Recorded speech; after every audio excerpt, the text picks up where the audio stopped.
Chapter 38-22. Tell them to investigate the Black Lotus. Is there any news? Xianyuan Mose asked in a low voice. Ever since he woke up, he had been accompanying Fingzhou, but this matter had always been on his mind.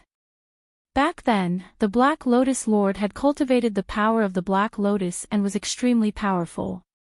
Now, the Black Lotus Lord was dead, but the Black Lotus had fallen into the hands of the Demon Venerable. If he didn't settle this matter, he would be worried. Word came from Yan Dian that they couldn't find the whereabouts of the Demon Venerable. Not only are our people looking for him, but so are the other forces. However, the Demon Venerable hasn't shown himself since he took the Black Lotus. No one knows where he is hiding. Hearing this, Xianyuan Mose frowned. There was no news at all. Seeing his frown, Ing Yi said, "But don't worry, Master. Our people have been looking for him. I'm sure they'll report to you as soon as there's any news." "Yama Lord." As the two of them were talking, Linghua walked over and bowed to Xianyuan Mose. "What's the matter?" Xianyuan Mose looked at him and asked. "Duan Yunhe is here." As Linghua spoke, he realized that he might not know who Duan Yunhe was, so he said, "He's from the Lingshao Celestial Sect." A few days ago. Before he could finish, he saw Duan Yunhe raise his hand to signal him to stop. Xianyuan Mose glanced at him and said, "This lord knows this person." "Where is he now?" Linghua said, "He's in the front hall. It looks like he has an urgent matter and wants to see Master. But I heard from my sister that Master just fell asleep." Xianyuan Mose responded and waved his hand to signaling Yi to leave. He said to Linghua, "Push this lord over." "Yes." Linghua responded and pushed the wheelchair to the front hall. In the front hall, Duan Yunhe sat with a cup of tea in his hand, but he didn't drink it. Instead, he glanced outside from time to time, but Fengzhou was nowhere to be seen. Du Fan and the others were not in the Fu. At this moment, only Hui Lang was sitting in the hall. Seeing his anxious expression, Hui Lang ate a piece of cake and asked, "Why don't you tell me? Why are you in such a hurry to find my madam?" Duan Yunhe glanced at Hui Lang but didn't say anything. He placed the teacup in his hand on the table and lowered his eyes. Seeing that he really didn't say anything, Hui Lang was too lazy to ask again. He just drank his tea and ate the pastries. After finishing his cup of tea, he was about to call the servants outside to add more tea when he saw his master coming over. He was so scared that he immediately stood up and walked out quickly. "Master, why are you here?" Hui Lang asked, glancing at Linghua. Why did he invite his master here? Xianyuan Mose glanced at Hui Lang and asked, "What are you doing here?" Master, I just came back and was about to go to the rear courtyard when I saw this man come over. Then, I bumped into this person who came to the manor, so I stood guard here," he said embarrassedly, rubbing his head and moving to the side. Xianyuan Mose didn't bicker with him, and after he saw him leave, his gaze fell on the person who stood up inside, and coldly sized him up with a forceful and fierce gaze. "You're Duan Yunhe?" he asked in a deep voice. "Yes." "May I know who you are?" Duan Yunhe couldn't help but feel astonished when he saw the black-robed man sitting in the wheelchair. Who is this person? He's so outstanding. Chapter 38-23. This is my lord. Langhua's voice rang out at this moment, simply informing Duan Yunhe of Xianyuan Mose's identity. Hearing this, Duan Yunhe's heart trembled. "My lord, that was Madame Xuanyuan's husband." Thus, he hurriedly cupped his hands and bowed before saying, "I've taken the liberty to visit. I truly have an urgent matter to report. If I've been rude in any way, please don't blame me." "Speak, what is it?" Xianyuan Mose came to the main seat, and the servant served him tea before retreating. At this moment, Duan Yunhe said, "I went out some time ago and only returned to the immortal sect yesterday. However, I heard that a few days ago, the immortal sect sent someone to the East City Lord's mansion to help out, but he was chased away in the end. After that person returned, he didn't go out and was only found dead in his cave residence yesterday. The immortal sect ordered an investigation and said that this matter was East City Lord Chi Kang's doing. Right now, they're already discussing bringing East City Lord Chi Kang back to the immortal sect to be dealt with. He spoke in one breath, then paused for a moment before continuing. However, there are people in the immortal sect who know of your relationship with East City Lord Chi Kang. Now that things have gotten out of hand, people from the immortal sect should come to the small building at the center of the lake again. I hurriedly came to inform you when I heard the news. This was because he knew that Madame Xuanyuan's child was about to be born during this period of time. He was worried that this matter would implicate her. After hearing this, Xianyuan Mose glanced at him and asked, "You're also a member of the High Firmament Immortal Sect, but from what you've said, it seems that you don't suspect that this matter was done by our people." "Why?" Duan Yunhe was startled and looked at him. Seeing that his black eyes were fixed on him, Duan Yunhe couldn't help but feel his heart tremble. After regaining his senses, he said, "Because the people in the immortal sect didn't come into contact with you, but I'm different. I've been in contact with you since the beginning, and I also know that you're not that kind of person. However, the immortal sect master is currently in seclusion, so I can't let him know. There are also people in the immortal sect who incited this matter, so Xianyuan Mose did not ask who instigated it, nor did he ask what they would do to them. He only said indifferently, 'I know. You can go back.' Then, he said to Leng Hua, 'See the guest out. Please.' Leng Hua stepped forward with a gentle smile on his face. Duan Yunhe looked at Xianyuan Mose and hesitated for a moment before he said, 'I know that all of you are very strong, but this matter today wasn't ordered by the sect master. I hope that if you do anything, don't cause too much trouble for the Soaring Firmament Celestial Sect. Goodbye.' After saying that, he cupped his hands and bowed, then turned around and walked out. Seeing him leave, Xianyuan Mose's black eyes flashed with a dark light. He ordered in a deep voice, 'Call Du Fan and get to the bottom of this matter.' 'Yes.' Grey Wolf responded, and his figure flashed out. Not long after, Leng Hua returned. When he saw Xianyuan Mose in the hall, he asked, 'Yama Lord, if I count the days, Master should be due soon. Why don't we call everyone back?' Chapter 38-24. Hearing this, Leng Hua crossed his hands in front of him, bowed slightly, and replied respectfully, 'Yes.' At night, Fengjiu took out all the children's clothes from the cabinet and laid them out on the bed. She looked at them one by one and smiled. Today, Qin Axian and Leng Hua brought over a set of children's clothes. Look, these two were made by them. Their craftsmanship is really good. Sitting at the table, Xianyuan Mose closed the book in front of him and looked up at Fengjiu. He saw that she was holding two sets of children's underwear in her hands, one blue and one pink. They were very cute. He pushed the wheelchair forward to her side and said, "These two colors were chosen well. Have all the children's clothes been prepared? What about the other things that need to be used? Did you ask them to prepare them?" "Yes, they've all been prepared. Except for a few pieces of clothing that they made themselves, the rest were custom-made from outside." Fengjiu looked at the children's underwear, her face full of happiness and anticipation. "What do you think our children will look like after wearing these clothes?"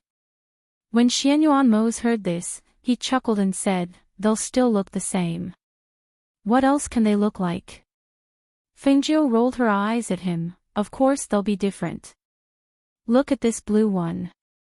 The sky blue color will make the children's skin look even better. And this pink one, they'll definitely look even cuter." "Yes, yes, yes, you're right." He responded dotingly and watched as she folded the clothes one by one. His heart was filled with satisfaction and happiness. "Master." Hui Lang's voice came from outside. Xianyuanmo's smile disappeared and he said to Fingzhou, "Go to sleep first. Don't stay up too late. I'll be back soon." Fingzhou looked outside in surprise and said, "Why is Hui Lang here? Did something happen?" "It's just a small matter. Don't worry. Go to sleep." He gently patted her hand, telling her not to worry, and pushed the wheelchair out. As soon as he left the room, Hui Lang went up to him and said, "Master." Just as he was about to speak, he was stopped by his gaze. "Let's go to the study," Xianyuanmo said and walked out. Hui Lang glanced at the room and quickly followed him. Fengzhou walked to the door with one hand on his waist and watched the two of them leave. She felt that he was hiding something from her, but since he said that it was not a big deal, it was just a small matter, so it should be just a small problem. If he did not say, she would not ask, because she believed that even if there was something, he would take care of it. She pursed her lips and smiled. She gently stroked her belly with one hand and said to Ling Shuang, who was waiting at the side, "Go and bring a bowl of bird's nest over." "Yes," Ling Shuang replied and walked out. Xianyuanmo, who had gone to the study, looked at Du Fan and Hui Lang in front of him and said, "Du Fan, you tell them." He asked Hui Lang and Du Fan to investigate together because Du Fan was meticulous. He would take note of the details that Hui Lang might have missed. Yes. Chapter 38-25. We started our investigation from this peak Master Sunday. Not only did we find out that the old man was killed by him, but we also found out that he was the one who instigated the other families to put a bounty on us. Therefore, we investigated his family and all the forces behind him. We found out that Peak Master Sun's name is Sun Wei, and he's a peak mid-celestial. His family, the Sun family, is rooted in the eastern district of the Spirit Immortal City and has a deep friendship with the previous eastern city governor. The Sun family is ranked 4th in the Spirit Immortal City. It can be said that they're very powerful, and ordinary people wouldn't dare to provoke them easily. It's precisely because of the Sun family's influence that Sun Wei is considered one of the peak masters in the High Firmament Celestial sect. Hearing this, Xianyuanmo's eyes darkened. He sat in his wheelchair and crossed his arms. His deep eyes revealed a sharp aura as he coldly ordered, "Collect all the evidence. Don't touch Sun Wei for now. This monarch wants his family to personally cripple him." Du Fan and Hui Lang glanced at each other and paused for a moment. Du Fan asked, "What does the Yama Lord plan to do?" "Don't touch him, Sun family's patriarch. We can make the Sun family lose a few of their patriarchs," Xianyuanmo said in a deep voice. Hearing this, Du Fan's heart moved. His eyes flashed with a smile as he replied, "Yes. I'll do it right away." Seeing that he didn't have any other orders, he bowed and left. First, they would shock the Sun family, and then let the Sun family personally cripple Sun Wei. First, they could weaken the Sun family's power and pull them down from their position as the 4th family in the city. Second, if the Sun family wanted to protect their family, they had to do it according to their wishes and personally cripple Sun Wei. This was much more interesting than killing Sun Wei themselves. Looking at the dark night, Du Fan revealed a smile. When he walked outside, he met Leng Hua in the front yard. "Have you seen the Yama Lord? Do you have any orders?" Leng Hua asked warmly. "Yes, I have. I'm about to make a trip to the Sun family." Du Fan smiled. He gently fanned himself with the fan in his hand and asked, "Has everyone else returned?" Leng Hua nodded and replied, "Yes, they're back. They're in the front hall. You can ask them to come over." "All right, I'll go over and take a look. By the way, let them follow me to the Sun family. You stay in the manor to take care of Master. The Yama Lord's instructions are not to let Master know. I'm afraid she'll be worried." Hearing this, Leng Hua revealed a smile. "Okay, I got it. You guys be careful." Du Fan nodded and walked towards the front yard. Lang Hua watched him leave and also walked away. In the front yard's hall, Gu Mo, Luo Yu, and the others sat in the hall drinking tea and chatting. They talked about the recent matters at hand and the news they had just received. The people of the Soaring Firmament Celestial sect are really endless. If they dare to make a move against Master, I'll definitely cripple them. Luo Yu coldly snorted. When he spoke of this matter, a murderous aura burst out from his body. However, according to Duan Yunhe, this matter doesn't seem to be the intention of the Soaring Firmament Celestial sect master. He said that the sect master is in seclusion and doesn't know what's going on in the sect. Gu Mo said in a deep voice. Chapter 38-26. Alright. There's still no news about this. I heard that the Yama Lord has already sent Du Fan and Hui Lang to investigate. They've already returned. When they see the Yama Lord, we'll know what's going on. Fan Lin said warmly. He couldn't help but smile when he saw the killing intent in their eyes. As they were talking, they saw Du Fan walk in from outside. When he saw him, Fan Lin smiled and said, "We were just talking about you." Du Fan smiled and walked forward. He sat down and said, "You're talking about the High Firmament Immortal Sect, right? I just went to the Yama Lord. The Yama Lord has already given orders. I was just about to come over and tell you guys." "What did the Yama Lord say?" Luo Yu asked. Lang Hua had already told them when he came over. The Yama Lord didn't intend to let their master know about this matter. He didn't want her to worry about these things, so he also told them to keep their mouths shut. Du Fan picked up the tea on the table and smiled. "Hui Lang and I went to investigate. This matter was started by a peak master of the High Firmament Immortal Sect called Sun Wei. He's been targeting us time and time again. The Yama Lord has already said that you guys should come with me to the Sun family." "Go to the Sun family? Which Sun family? What about the peak master surnamed Sun? Does the Yama Lord not plan to let us do it?" Luo Yu asked. Du Fan sipped his tea and said, "The Sun family is Sun Wei's family. They're ranked 4th in the city and can be considered a family with a strong foundation. The Yama Lord said that we don't need to touch Sun Wei. Let the Sun family do it themselves." Luo Yu stood up and said, "Then what are we waiting for? Let's go now." Gu Mo glanced at Luo Yu and then asked, "Did the Yama Lord say to make a move on anyone from the Sun family?" "If you want the Sun family to cripple Sun Wei themselves, I reckon that those with lower status in the family won't be able to do so." Du Fan nodded and said with a smile, "The Yama Lord said that Hui Lang and I also investigated the people of the Sun family. Come and take a look." He took out some documents from his sleeves and placed them on the table. He said to them one by one, "The Yama Lord instructed me to make a move against the Sun family's family head generation. Thus, after investigating these people, I finally locked onto these few people." Several people gathered around and looked at the portraits on the table as well as the notes below the portraits about the people in the portraits. In the end, they all discovered that the 5 people who were chosen by Du Fan had a high status in the Sun family. Moreover, they were secretly ruthless in their methods. These people can be said to be the pillars of the Sun family. At the same time, these people have secretly done many heinous things. Since the Yama Lord doesn't mean to exterminate their entire family, it's best to choose these few people. Du Fan said as he pointed at the portraits. Hearing this, Gu Mo and the others nodded. "That's good. Let's choose these few people. Since no one has any objections, let's go now."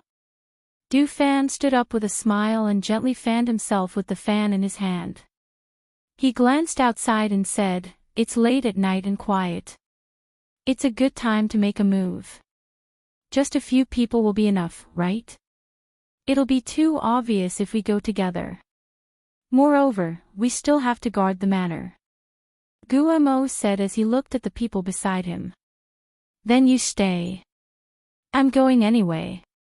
Luo Yu said as he took a step forward. Chapter 38:27. Chi Kong is in the East City Lord's Manor and can't come back. Moreover, he's in charge of the East City District and can't leave. We'll guard the small building in the middle of the lake. It's enough for the three of them to go with me to the Sun family. You guys stay here and guard the house. Master can't lack people here. As Du Fan spoke, he looked at Bai Qingqing. Since you're back, go to Master's side and take care of her. Especially since Master is about to give birth, she can't be without someone by her side. Okay, I'll be there in a while. Bai Qingqing nodded and replied. Guo said, then you guys go. We'll guard here. Go early and come back early. Okay. The few of them responded and then went out. Their figures flashed and disappeared into the night in the blink of an eye. I'll go to Master's courtyard and change places with Qin Xian and the others. As Bai Qingqing spoke, she left first. In the night, a few figures quietly flitted towards the Sun family in the East City District. At this time, most of the people in the city had already gone to bed. No one knew what kind of shocking thing would happen in this seemingly calm night. As the fourth largest family in the city, the Sun family was naturally not ordinary. Other than the guards inside and outside, there were also many experts in the manor. If they encountered other people, they would probably choose anyone to attack but not the Sun family. However, it just so happened that they were targeted by Du Fan and the others. The four of them quietly entered the inner courtyard of the Sun family as if no one was there. As they didn't know which courtyard the person they were looking for was in, Du Fan gave a signal with his eyes and Wei Feng caught a guard. At the rockery, after they got the answer they wanted from the guard, they knocked him out and threw him into the rockery. Then, the four of them went to the courtyards in four different directions. In a courtyard, two people were entangled with each other. Faint sounds of heavy breathing and a woman's coquettish voice could be heard. Perhaps because the two people in the room were doing it, only a little maid was left outside the room to guard. There was not a single guard in the courtyard. Luo Yu flashed down, and his ghostly figure flashed past in an instant. Before the little maid could react, he had hit her acupuncture point and put her aside. Then he pushed the door open and walked in. Perhaps it was because they did not expect that someone would dare to barge into the Sun Manor at night, and even more so that someone would come to their room. As a result, the two people who were entangled in each other were intoxicated in that ecstasy, and simply did not notice that the room door had been quietly pushed open. Luo Yu silently walked inside. He stood by the screen and looked into the room. His gaze swept past the naked woman and landed on the middle-aged man lying on top of her. Seeing that his figure was robust and his muscles were distinct, it was obvious that his physique was not bad. At this moment, his face was flushed, and beads of sweat seeped out from his forehead. He had an appearance of ecstasy and excitement. Although he was not wearing any clothes at this moment, there was a strange flush on his face. However, he was indeed one of their targets. After confirming their target, he sneered and slowly walked out. When the woman was about to cry out in surprise, he hit her acupuncture point with a flick of his finger. "Who are you?" Sun Yao was shocked and his body suddenly trembled. Just as he was about to flip over and get down from the woman's body, he heard a voice that contained killing intent. "The person who wants you dead." Chapter 38:28. That person opened his mouth, yet wasn't able to make a single sound. His eyes were opened wide with terror, and his entire body fell down just like that, lying on top of the unconscious woman. Luo Yu glanced at the middle-aged man with disgust, and after he confirmed that the middle-aged man was dead, he walked out. On the other side, Wei Feng silently snuck into a courtyard. The person in the master bedroom was already sound asleep, and he could faintly hear the sound of snoring. He restrained his aura and walked over to the side of the bed, and with a wave of his hand, he set up a soundproof barrier before lifting up the bed curtains to take a look. A man and a woman were sleeping side by side on the bed, and the man was precisely the person he wanted to kill this time. Right after he raised his hand and tapped on the woman's sleeping acupoint, the middle-aged man that was sound asleep seemed to have noticed killing intent, and he instinctively opened his eyes. "Who is it?" A fierce shout sounded out, and he instinctively leaped up. However, he'd only just leaped up when a sword that was suffused with a cold light was pressed against his throat, and an icy cold and bone-piercing killing intent shot out with a sharp cold light, causing the hairs on his entire body to stand on end, and he didn't dare move in the slightest. Don't be rash. Let's talk." His face was ghastly pale, and his body stiffened, and he didn't dare move, as he was deeply afraid that the sharp blade would slice open his throat if he moved. "There's nothing to talk about." As soon as Wei Feng finished speaking, the sword in his hand pulled out, and a cold light shot out. That person didn't even have the time to dodge before falling down. The smell of blood suffused the room, and he glanced at the middle-aged man whose eyes were wide open before withdrawing the sword in his hand. He wiped it clean and put it away, and then he raised his hand to remove the soundproof barrier in the air before walking out. Du Fan and the others were the same. After they killed their target, they arrived at the agreed-upon place to wait, and it wasn't long before they returned. "How was it?" Du Fan asked. Luo Yu smiled. "It's done. It's the same for us." The other two replied. Du Fan smiled and said, "Then let's go. I've already left a message in the Sun Clan's patriarch's room." "Let's go," they replied before leaping out of the Sun Clan and taking advantage of the night to return. In the second half of the night after they left, a shrill cry broke the silence of the Sun family. Due to the shrill cry, the guards and people in the mansion quickly rushed over. "What happened?" "Third Master. Third Master." The leader, a man in his 30s, knocked on the door and called out, but he only heard a woman scream from inside.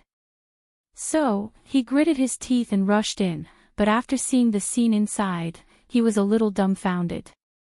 She saw two naked bodies lying on top of each other on the bed. The pale and panic-stricken beautiful woman cried out in alarm as she tried to push the person on top of her away. However, because their bodies were still connected, she couldn't push the person away no matter how hard she tried. Instead, the person who rushed in saw everything. When had the guards in the mansion ever seen such an erotic scene? He was dumbfounded. His eyes stared at the beautiful woman's naked body and her snake-like waist. One of them regained his senses and took a step forward. He hesitantly asked the man in the lead, "Captain, is this Third Master Ma Feng?" Chapter 38-29. However, just as they walked out, cries of alarm came from other places. There were even people who cried out in alarm as they ran over. "Not good. Not good. Guard Captain, that. The one who ran over to report was a guard. Because he ran in a hurry and was frightened, he was already panting by the time he arrived in front of everyone. The head guard glanced outside and faintly heard the commotion outside. With a sullen face, he asked, "What's going on?" "Speak slowly." 11th Master, and the other 3 elders, they are all dead. The guard's face was pale as he spoke, his heart thumping wildly. This was going to be a big deal. 5 people were killed in one night, and all of them were of the same generation as the patriarch. They all had high statuses in the family, but now, they were silently killed. They didn't even know who did it. When did their Sun family become a place where assassins could come and go as they pleased? Hearing the guard's words, the guard captain's face also changed. He immediately asked, "Where is the patriarch? Where are the elders in the family? Quickly go and report." Yes. The guard responded and hurriedly ran off. The guard captain's face was sullen as he strode into the room. The woman had already put on her clothes in a mess and was curled up in a corner. The dead third master on the bed was completely naked, only covered by a blanket. He went forward to check and saw that there were no other fatal wounds on his body. The only fatal wound was that the top of his head was smashed. This result made his heart sink. He immediately turned to look at the woman curled up in a corner and asked in a low voice, "Madam Hong, did you see who killed third master?" This woman was third master's concubine. It was because of this that they didn't dare to not retreat earlier to avoid being criticized. No, when I woke up, I saw that third master was already dead. Wowo. The woman covered her face as she wept. She was both shocked and embarrassed. She was shocked because the man she had made love with had actually died on top of her. When she opened her eyes, she saw his eyes wide open and blood flowing from his mouth, nose, and eyes. She was so frightened that she panicked. She was embarrassed because her naked body had actually been seen by those guards. How could she stand in front of others in the future? Thinking that the man she could rely on was dead and that first madam might take the opportunity to execute her, she cried even more sadly and fearfully. Dress the third master. Leave 2 people behind to guard. The rest of you, come with me. He shouted in a low voice, then turned around and walked out quickly. Something big had happened in the manor. All the elders were woken up from their beds and gathered in the main hall. However, when the elders looked around, they didn't see the patriarch. They were shocked and asked in a trembling voice, "Where's the patriarch? Where's the patriarch? Will the patriarch also?" Now that such a big incident had happened, all the clan elders were present. Why was the clan head nowhere to be seen? Could something have happened to him as well? Thinking of this possibility, the great elder of the Sun family quickly shouted, "Quick! Come with me to take a look." Everyone rushed out in a flurry. Their footsteps were disorderly, and their expressions were anxious as they rushed to the main courtyard. When they arrived at the main courtyard, they saw a guard knocking on the door and shouting. The first elder quickly stepped forward. "What's going on? Where's the patriarch?" Chapter 38:30. The guard lowered his head and didn't dare to speak. He quickly reported outside and then went to report to the others. Who knew that the patriarch didn't make a move? Could it be that something happened to him? Thinking of this, the cold sweat on the guard's forehead couldn't help but drip down. Who was so powerful? To be able to avoid everyone in the residence and enter the residence to kill so many people. One had to know that those who died weren't ordinary people. They were the central pillars of the Sun residence. Any one of them would be able to shake a region with their strength. But they had been silently killed just like that. How could they not be scared witless? Break open the door. The great elder immediately ordered, and the guard captain strode forward from the back and slammed the door open. After the door was knocked open, the great elder quickly led his men inside. Patriarch! Patriarch! He quickly walked into the inner room. When he saw the motionless figure on the bed, everyone's heart couldn't help but sink. The first elder strode forward and lifted the bed curtain to take a look. When he saw the person on the bed, he heaved a sigh of relief. He turned back and said to everyone, "He's fine, he's fine. He just fainted." When everyone heard this, their anxious hearts were finally at ease. They watched as the first elder took out a medicine and let the patriarch smell it. Not long after, the unconscious person slowly woke up. "Patriarch, you're awake." The first elder sighed and helped him sit up. "What happened? Why did you all?" As Patriarch's son spoke, he rubbed the back of his neck that was hurting. However, halfway through his words, he paused. He was shocked and said, "Someone has snuck in."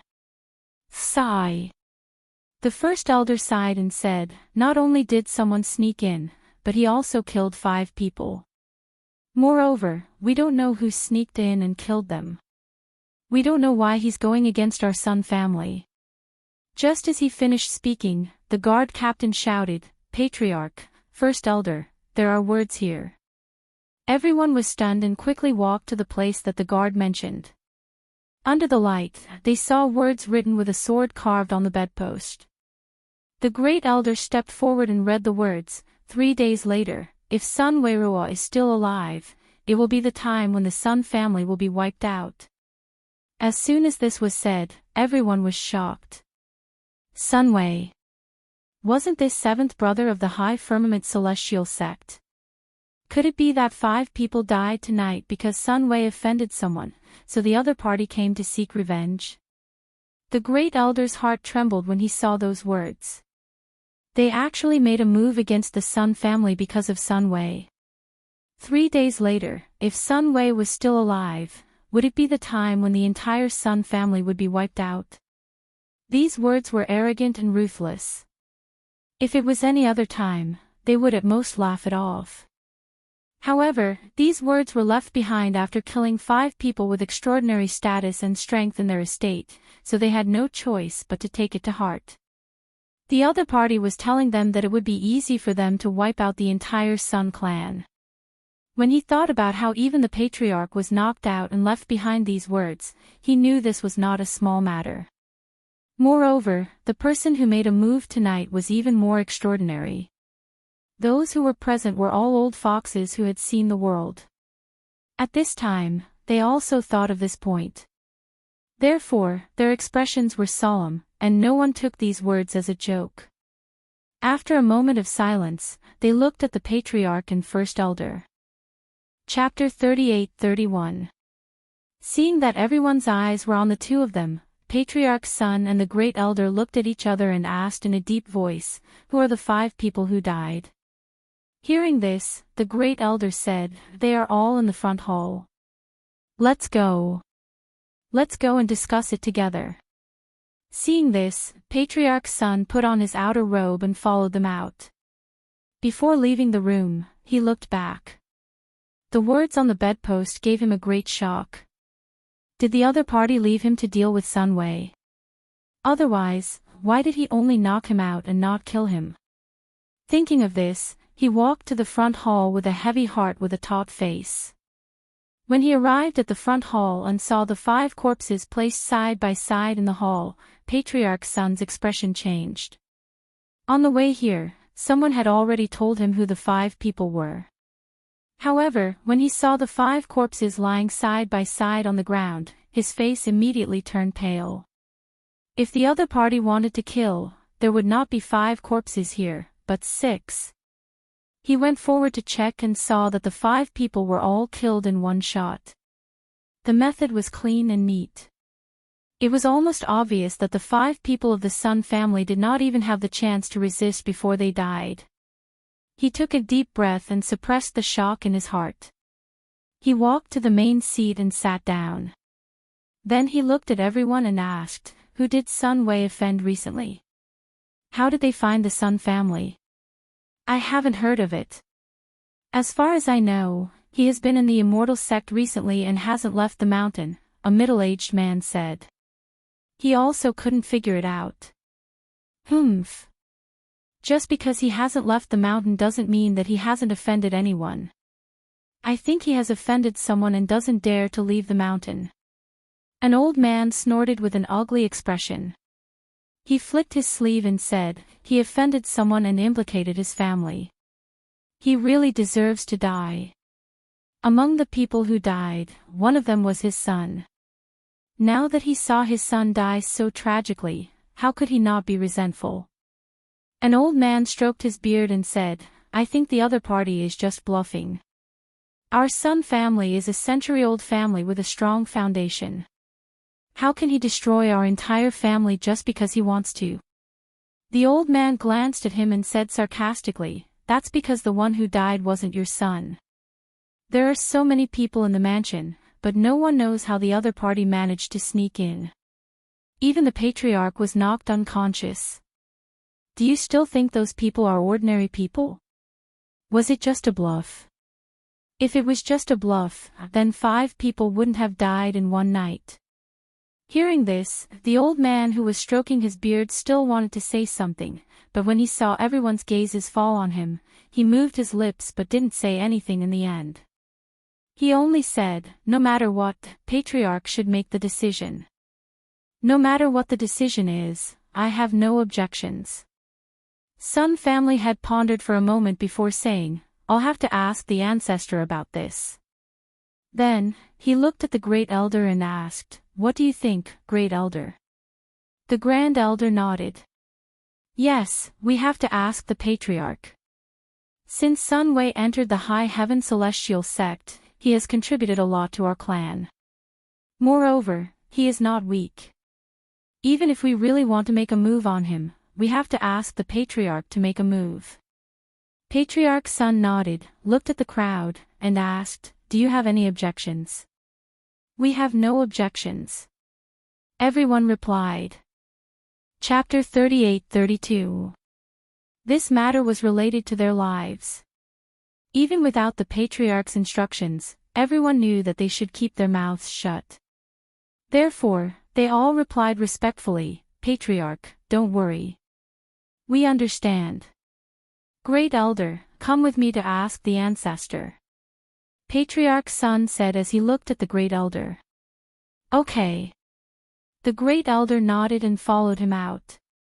That night was a sleepless night for the Sun family. Now that something like this happened in the middle of the night, no one was in the mood to sleep. Instead, they sat down in groups and discussed this matter. Some people went out to make arrangements so that the servants in the mansion could not leak any information. On the other side, Du Fan and the others returned to the small house in the center of the lake. As their masters had already rested, they did not disturb them. Instead, they asked the kitchen to prepare a few dishes and found a place to eat and drink with 2 pots of wine. The next day, in the Soaring Firmament Celestial sect, Peak Master Sun did not know that something had happened in the family. At this moment, he was in the law enforcement hall talking to a few law enforcement supremacies. Chi Kong has just taken the position of the East City Lord, and he has already done something like this. If we let this go on, I'm afraid that he will really bully our Soaring Firmament Celestial sect in the future. Law Enforcement Elder, this is not the first time that these people have attacked our Celestial sect. Have you forgotten what happened a while ago? They were simply condescending.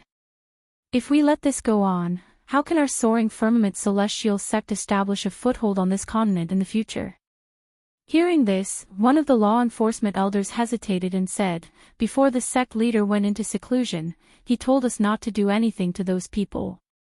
Although we did not expect them to be hiding in the Flying Immortal City, the sect leader has already given the order. It is not good to act behind his back." That's right.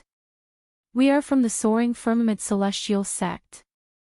Although we are law enforcement supremacies, without the sect leader's order, it is not appropriate to act abruptly.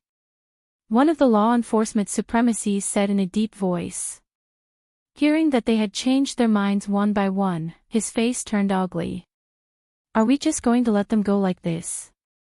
That was not what you said yesterday. Why did you change your mind today?" The law enforcement supremacies did not speak. They only took a sip of tea. The law enforcement elder did not speak either. No one knew what he was thinking. At this moment, a white figure walked in from outside. Why is Peak Master Sun so anxious to deal with them? Could it be that they were hindering Peak Master Sun's interests? Or does he have some grudge with Peak Master Sun? Hearing this voice, Peak Master Sun immediately turned around with a cold glint in his eyes. "Duan Yunhe. So it's you." He was wondering why the venerables of the enforcement hall had suddenly retreated. So it was because of Duan Yunhe. Greetings, law enforcement elder and venerables. Duan Yunhe cupped his hands and bowed to them.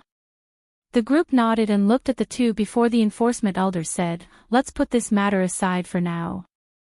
We'll wait for the sect master to come out before we make a decision. If Peak Master Sun has any objections, you can speak to the elders." A wisp of dim light flashed through Sun Wei's eyes when he heard this. He looked at them and said, "Enforcement elders, could it be that we're just going to allow them to kill our people like this? Wouldn't that disappoint the sect disciples?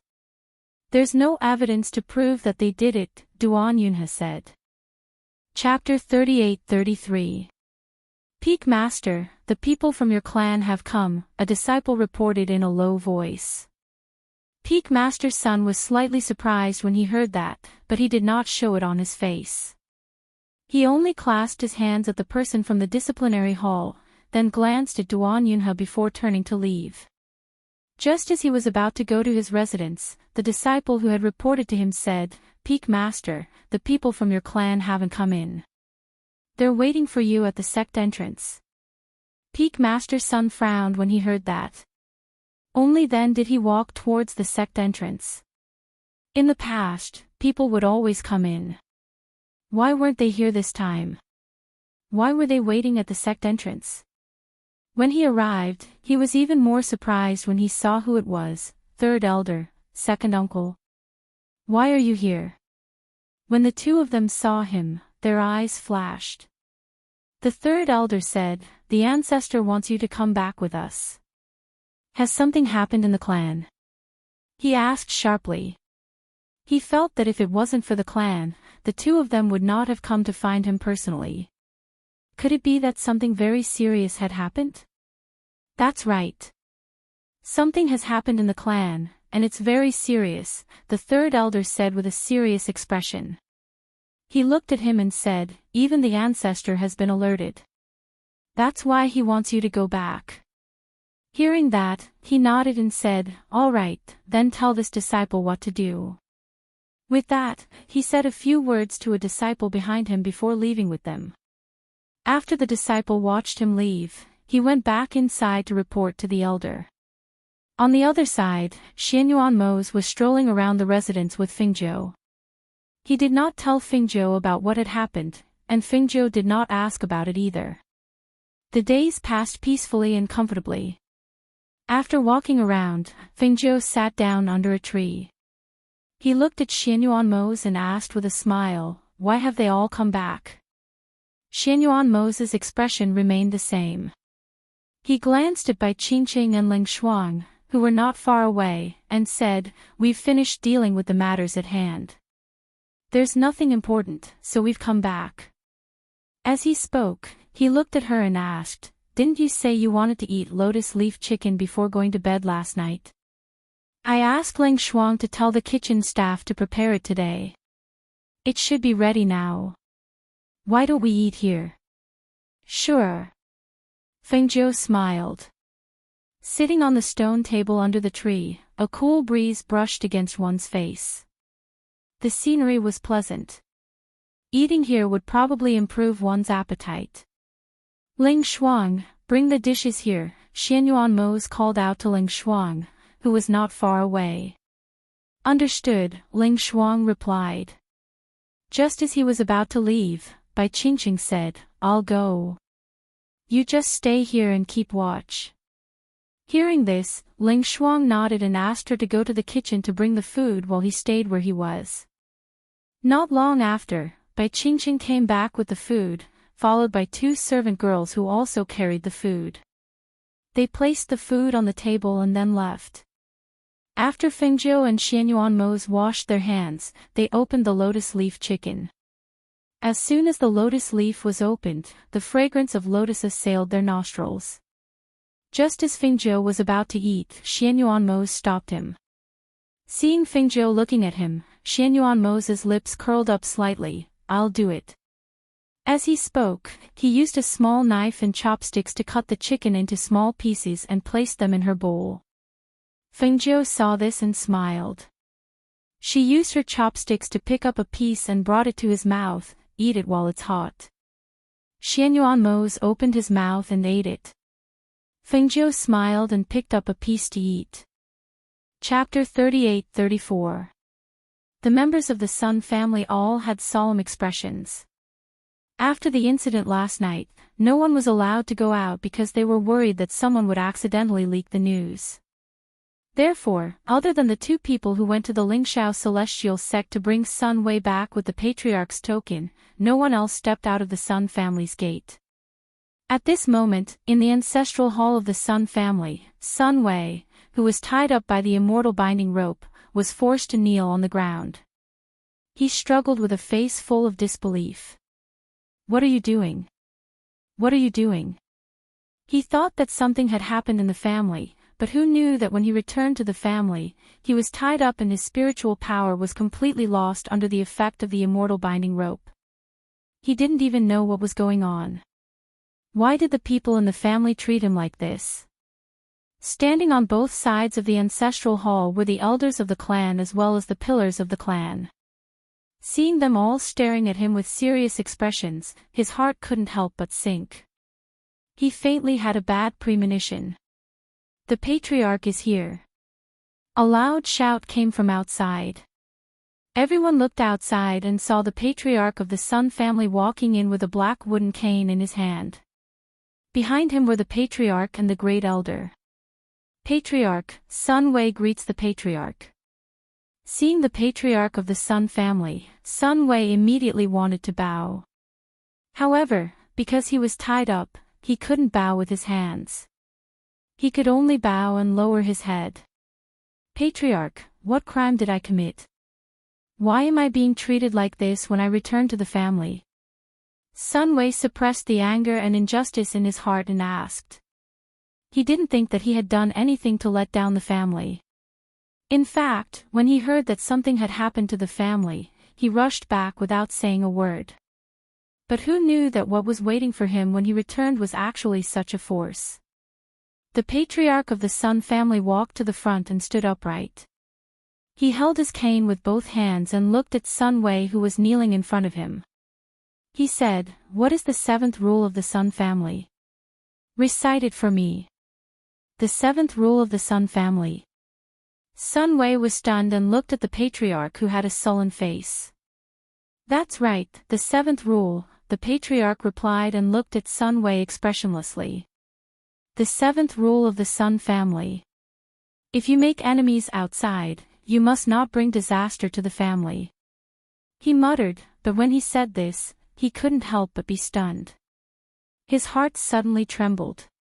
"Patriarch, what is going on? I was treated like this as soon as I came back. Even if I did something wrong, please let me understand what I did wrong."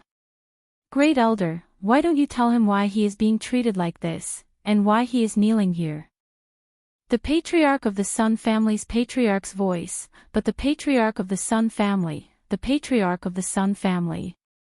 "Patriarch." The first elder respectfully replied. He took a step forward and looked at the kneeling Sun Wei.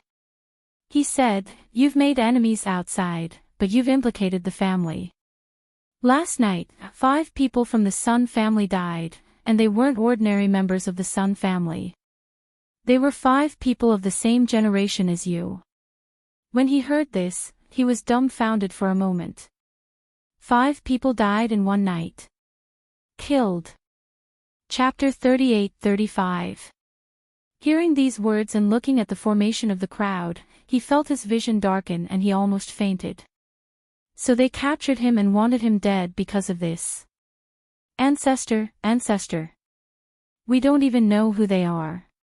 Could it be that they want to decide my life and death with just one sentence? He straightened his back and asked the ancestor. The ancestor narrowed his eyes and asked, "Don't you know who you offended?" Offended who? As he muttered, he thought to himself, when did I offend anyone? I've been in the sect recently. His voice suddenly paused as if he thought of something and his eyes suddenly widened. The ancestor saw his expression and raised his eyelids. His old voice was filled with pressure and fierceness as he asked, "Who is it?" "It must be them. It must be them." Sun Wei sat on the ground as if he had lost his soul. He couldn't even kneel. At this moment, he thought of what they had done in the past. He thought of how the families of those disciples had been wiped out. He thought of how they didn't even dare to put up their portraits on the bounty board. Previously, this matter didn't concern him, so he didn't take them seriously. However, when it happened to him, he realized how terrifying this fear was. Could it be that they knew that he was behind all this? Was that why they wanted to settle the score with him? Or did they find out that he had killed the steward of the sect and framed them for it? Do you know who they are? The ancestor's old voice was filled with pressure as he stared at Sun Wei. Although he had people bring Sun Wei back, when he thought of how someone had offended his Sun family and killed 5 pillars of the Sun family in one night, the anger in his heart surged. It seemed that he had been in closed-door cultivation for too long and the Sun family had been silent for too long. That was why they had been bullied. It's the new city lord of the Eastern District, Qi Kong. It must be them. Sun Wei said as he looked at the ancestor. It must be them, it must be them. Hearing this, the ancestor frowned. The new city lord of the Eastern District, Qi Kong. What was going on? I heard that the new city lord of the East District, Qi Kong, has a mysterious background and extraordinary strength. Moreover, he single-handedly took down the position of City Lord of the East District and is now firmly seated in the East City Lord Mansion. How did you provoke such a person? I. His face was ghastly pale, and he looked absent-minded as he muttered to himself. Also, how can you be sure that it was Qi Kong, the governor of the Eastern District, who killed our Sun family members? The old ancestor asked again. Seeing that the old ancestor was in a daze, his face sank and he shouted, "Speak!" A voice filled with pressure shouted out, causing his heart to skip a beat. He regained his composure and said, "Several months ago, a peak master of the immortal sect was killed and over a dozen elite disciples had their cultivations crippled. It was done by them." Chapter 38-36. Hearing this, many people in the ancestral hall sucked in a breath of cold air. Someone exclaimed, "You mean, those people who were on the bounty list and then removed?" God! Why did you provoke those people? Could it be that you've been spreading rumors about how mysterious and powerful those people are? You actually dared to provoke them. No wonder they attacked our Sun family and killed 5 of our Sun family members in one night. What a sin! Why did you provoke those people? Those are people that even your immortal sect avoids. You actually provoked them for a dead peak master and a dozen disciples whose cultivation had been crippled. You really wasted the family's efforts to nurture you since you were young and sent you to the immortal sect at all costs. You are destroying your own future and courting death. It doesn't matter if you die. The most hateful thing is that you actually harmed the family. My poor son died because of you. You are really blind. Why don't they kill you? Looking at the chaos in the ancestral hall, the face of the old man from the Sun family who was standing in the middle sank. He slammed the crutch in his hand heavily on the ground. "All right. Quiet down." The old man's old voice contained pressure and sharpness. As soon as these words came out, no one dared to speak again. They just stared at Sun Wei who was sitting on the ground. Because the Sun family's old ancestor was in seclusion most of the time, he only knew that the new East District City Lord had a mysterious origin and extraordinary strength, but he didn't know which group they were talking about a few months ago. However, looking at everyone's expression, he didn't say much. He just looked at Sun Wei who was sitting on the ground and asked, "That was a few months ago. They didn't find the Sun family, so they probably didn't know it was you who did it. Then why did they attack the Sun family this time? Could it be that you've been doing something to attract their attention?" Hearing the old ancestor's words, Sun Wei only felt cold sweat on his forehead. Others only noticed other things, but no one caught the main point like the old ancestor. Yes, it was because he had been secretly stirring up trouble recently, and it was against those people. Perhaps this was why they noticed him and made a move against the Sun family. However, could he say this directly? If he said it directly, he was afraid that he would die faster. "Don't make me ask a second time." The Sun family's ancestor shouted in a deep voice. Sun Wei's body trembled and he quickly said, "Ancestor, it's like this. I thought that he had just become the East District City Lord not long ago, so I wanted to pull him down and help our Sun family to become the East District City Lord. So I secretly did something, but before I could do it, they had already made their move. Ancestor, no matter what, I did it for the good of the clan. Ancestor, you can't attack your own clansmen just because of their threat. I'm a disciple of the clan. Over the years, I've done so many things for the clan. Even if I didn't make any contributions, I've worked hard. Ancestor. Done." The Sun family's ancestor shouted in a deep voice. He narrowed his eyes and glanced at him. "I know what I'm doing. Men, take him to the dungeon first. Without my permission, no one is allowed to see him." "Yes." 2 guards came in from outside, pulled him up, and escorted him out. Chapter 38-37. The Sun family's ancestor glanced at him and said, "Previously, we didn't know who did it. Naturally, we need to know their strength and origin. Our Sun family is a century-old family. How can we kill our clansmen because of a few words? If they want our Sun family's property in the future, do we have to give it to them?" Hearing this, everyone was silent for a while. Ancestor, the new East City Lord, Chi Kong, is said to be a peak high god expert. As for the other people mentioned by Sun Wei, we haven't met them, so we don't know what they are like. The Sun family's patriarch paused for a moment before continuing. However, one thing is certain. They are very powerful. Although the clans that were annihilated by them were not top-notch first-rate clans, they could still be considered middle-tier clans. Yet, they were annihilated in a single night.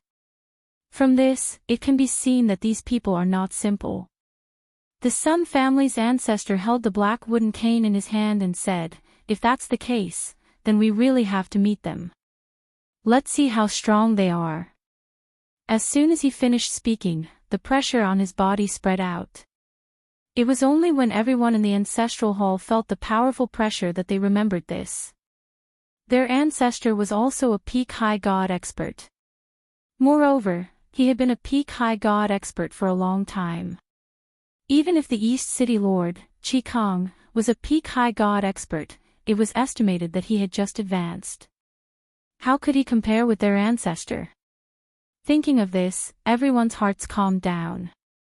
Those people were rumored to be so powerful, but only Chi Kong appeared in front of them. No one knew where the others were hiding. If their ancestor joined forces with the experts of the Sun family, why would they be afraid of Chi Kong alone? At this time, they were thinking that the person who sneaked into the Sun family and killed 5 of their clansmen should be Chi Kong. However, they didn't expect that the other people who rarely showed up had already infiltrated the Flying Deity City. Therefore, after a discussion, they decided to wait until tonight to investigate the East City Governor's mansion. First, they would capture Chi Kong and interrogate him for information about the others, as well as the purple golden spirit deer. The members of the Sun clan unanimously approved of this decision. After all, the temptation of the violet gold spirit deer was too great. Moreover, because their ancestor was a peak high god, they were confident that they could fight Chi Kong and capture him. They didn't expect that their greed and luck would cause the Sun clan to walk down the path of destruction. As a century-old family, their foundation was naturally not weak. Therefore, after nightfall, the Sun family's great ancestor, who had made the necessary arrangements, brought 8 people to change into night clothes and went to the East City Lord's mansion. The 9 people quietly sneaked into the East City Lord's mansion. Just as they entered the City Lord's mansion, a Sun family cultivator was about to step out, but he was pulled back by a pair of hands. "Ancestor." That person was startled and called out in a low voice, not understanding what was going on. "There is a formation here." An old voice came out in a low voice. After he pulled that person back, he stared at the formation and pondered. After a while, he gestured for them to go in the other direction. Arriving at the side of a fake mountain, they flashed into the fake mountain. One of them said, "Ancestor, the main courtyard where Chi Kong lives is over there." Chapter 38:38. When everyone heard this and thought of his previous instructions, their eyes flashed and they nodded, "Yes." "Then let's go," he said in a low voice and led the 8 of them to Chi Kang's courtyard. At this moment, Chi Kong was reading information in his room. He picked up the ginseng tea on the table and took a sip. Just as he was about to continue reading, he faintly sensed something. Thus, he raised his head and looked outside. He put away the things on the table and walked out. After opening the door, the 2 guards outside bowed and called out, "City Lord, do you have any orders?" They were surprised, thinking that he was hungry in the middle of the night and wanted to eat something of the sort. Chi Kong looked at the night sky with his hands behind his back. His eyes moved slightly and he waved his hand at the 2 of them. "You can leave now. You don't have to be on night duty tonight." "Yes." The 2 of them responded and left. As the 2 guards retreated, the courtyard became even quieter. He did not turn around and enter the room. Instead, he stood in front of the room and looked ahead, saying, "Since you're here, why hide?" Hearing this, the people of the Sun family were shocked and could not help but look at each other. The Sun family's great ancestor's eyes darkened. His sharp gaze locked onto Chi Kong. In the next moment, after making a gesture, he stepped out. City Lord Chi is indeed as extraordinary as the outside world says. Chi Kong saw one person walk out and a few people hiding in the dark. He could not help but twitch the corner of his mouth. His gaze fell on the black-clothed person who only revealed a pair of eyes. From the other party's voice, he knew that this person was an old man. Moreover, this old man's strength was on par with his. "Who are you? Why did you come to the East City Lord's mansion in the middle of the night?" he asked in a low voice. His voice was neither arrogant nor humble, and his bearing was calm. Seeing this, the Sun family's great ancestor was secretly vigilant. He did not say much. Instead, he suddenly attacked Chi Kong. An overwhelming pressure rolled up and a powerful airflow rushed towards him. Whoosh! Swish! Chi Kang's expression didn't change, but a cold glint flashed in his eyes. He looked at the old man rushing over and waved his hand, sending out a powerful chi flow to block the old man's attack. 2 high deity-level auras filled the air in the courtyard, causing the 8 people hiding in the dark to feel nervous. The commotion in the courtyard had attracted the guards of the city lord's mansion. They could not help but look anxiously at the 2 people fighting in the courtyard. According to the ancestors' arrangement, they had to wait for a suitable time to make a move. Now that the 2 of them were evenly matched, they couldn't help but feel anxious.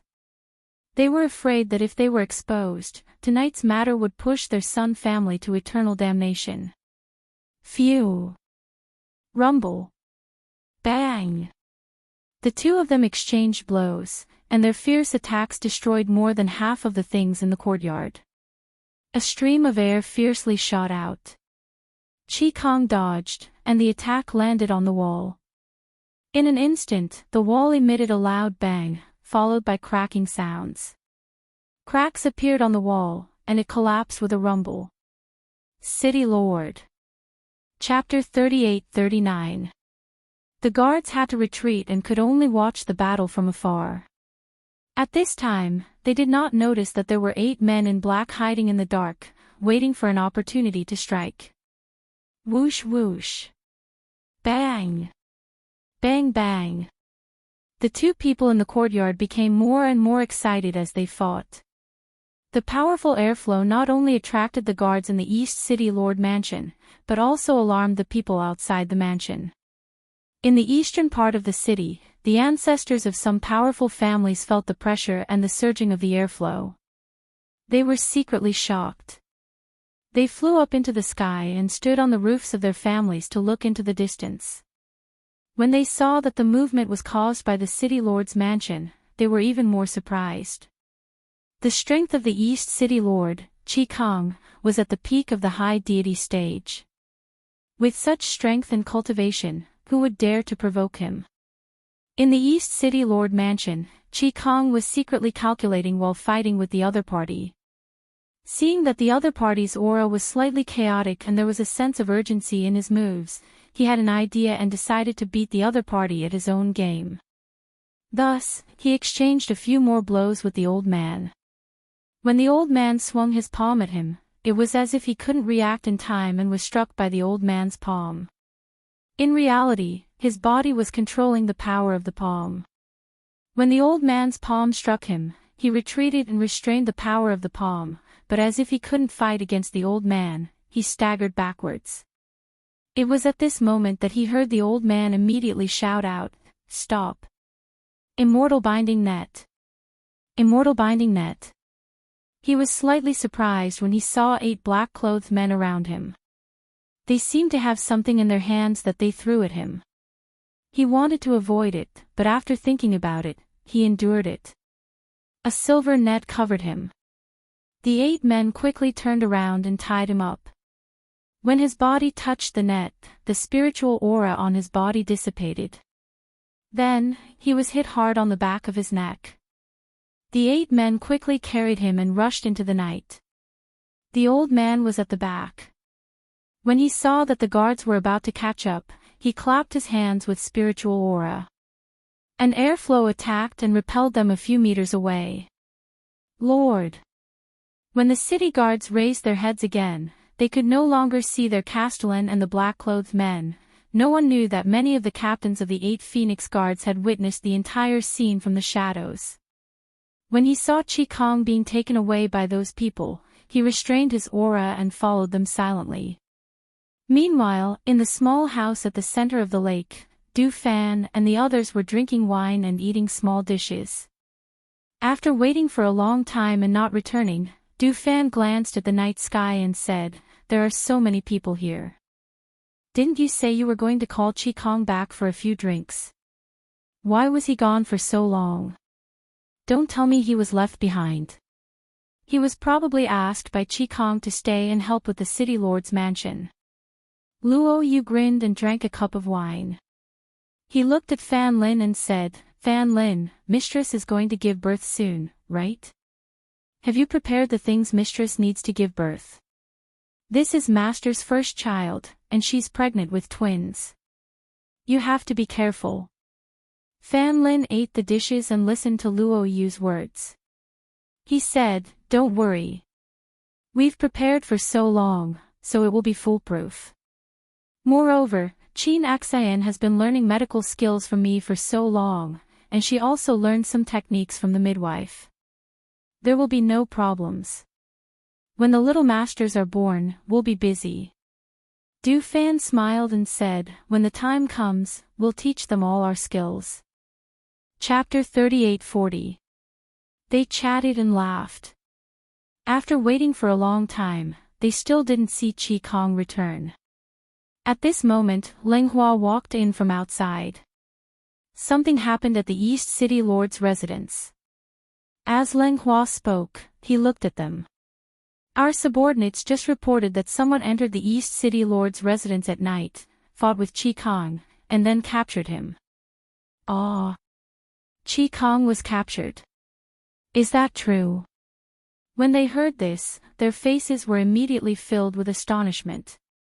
With Chi Kang's strength, how could he be captured? This was impossible, right? It's definitely true. It said that there were 9 people, and one of them is as strong as Chi Kong. Hearing this, Du Fan smiled. "We were still talking about how to call Chi Kong over for a drink. Why was he gone for so long? So something happened on his side. I guess many just happened to bump into him." Hearing their words, Guo also said, "Chi Kong is a steady and meticulous person. If Luo Yu had been captured, we would probably have to worry about him. However, since it is Chi Kong, perhaps he is playing along and wants to uncover the mastermind." When Luo Yu heard this, he immediately glared at him. "How much do you look down on me? Am I that bad? I'm just a little impulsive. After all, I'm one of the leaders of the Phoenix Guards. How bad can I be? Alright, let's not alarm Master and the Yama Lord first. Let's find out who did it first. As Du Fan spoke, he looked at Leng Hua and said, later, let's contact many and find out the situation before making a decision. On this side, they were discussing. On the other side, many secretly followed them. When he saw the men in black make 7 or 8 turns and finally jump into a residence, his eyes couldn't help but flicker. The Sun residence. It's actually the Sun residence? He didn't expect it to be the Sun family. Why did they capture Chi Kong? Could it be that he knew that the 5 people who were killed last night were killed by them? Just as he was about to leave, a figure silently appeared beside him and placed a hand on his shoulder. He instinctively wanted to attack, but at that moment, he heard a voice. It's me, Ying Yi. Many people were slightly startled as they looked at the black-clothed man in front of them. After seeing him pull off the mask on his face, they couldn't help but ask in surprise, Ying Yi? Why is it you? Why are you here? Ying Yi glanced at him, then looked at the Sun family and said, I was ordered by Master to keep an eye on the Sun family. So, you also saw them bring Chi Kong here? Many people asked. Yes, I saw it. He nodded and looked at him. Not only did I see them capture Chi Kong, but I also know that Sun Wei has been summoned back. He was detained as soon as he entered the door, but they didn't do anything to him. They just locked him up. I guess they have already gotten some information about us from Sun Wei. Hearing this, many people nodded. Alright, I understand. I'll go back and tell them now and see what to do next. Alright. Ying Yi responded. He pulled the black mask over his face and rushed towards the Sun residence. Seeing this, many people quickly went back. Ying Yi was keeping an eye on this place. He had to quickly go back and tell them what to do next. Chapter 38-41. In the Sun family's underground prison, they threw Chi Kong into the black iron cage. His body was still wrapped in the immortal binding net. Because they were in a hurry to see the situation outside, they only threw him in and locked him up. They planned to interrogate him later. The 8 people from the Sun family quickly came outside. When they saw their ancestor take off the black cloth, they quickly asked, Ancestor, did the city guards catch up? Catch up? How could they possibly catch up with us? As he spoke, his old voice carried a hint of contempt. They won't be able to find this place, and no one will know that Chi Kong was captured by our Sun family. Don't worry. One of them hesitated and said, but Ancestor, I feel like tonight's matter went too smoothly. It's a bit like a dream. As the man spoke, he couldn't hide the worry in his eyes. Although Chi Kong is a peak high god, he is still a bit inexperienced compared to me. It is natural for him to lose to me. How is it too smooth? This is how it should be. Or do you think it should be normal for me to lose to him? The Sun family's ancestors' sharp eyes were filled with displeasure. I wouldn't dare. That person was shocked and quickly replied. Where is he? Is he locked up? Asked the Sun family's ancestor. He is locked up in the dungeon, but we saw that he had the immortal binding net on him, so we didn't lock him up. Hearing this, the Sun family's ancestor frowned and said, at his level, the immortal binding net can only bind him for a while. It would be safer to lock him up with Xian iron. Seeing this, they looked at each other and one of them said, then we will lock his hands and feet with Xian iron now. Just as they were about to go to the dark room, the Sun family's patriarch quickly walked over. Ancestor. What is it? The Sun family's ancestor stopped and looked at the Sun family's patriarch. Ancestor, I just went to the dungeon.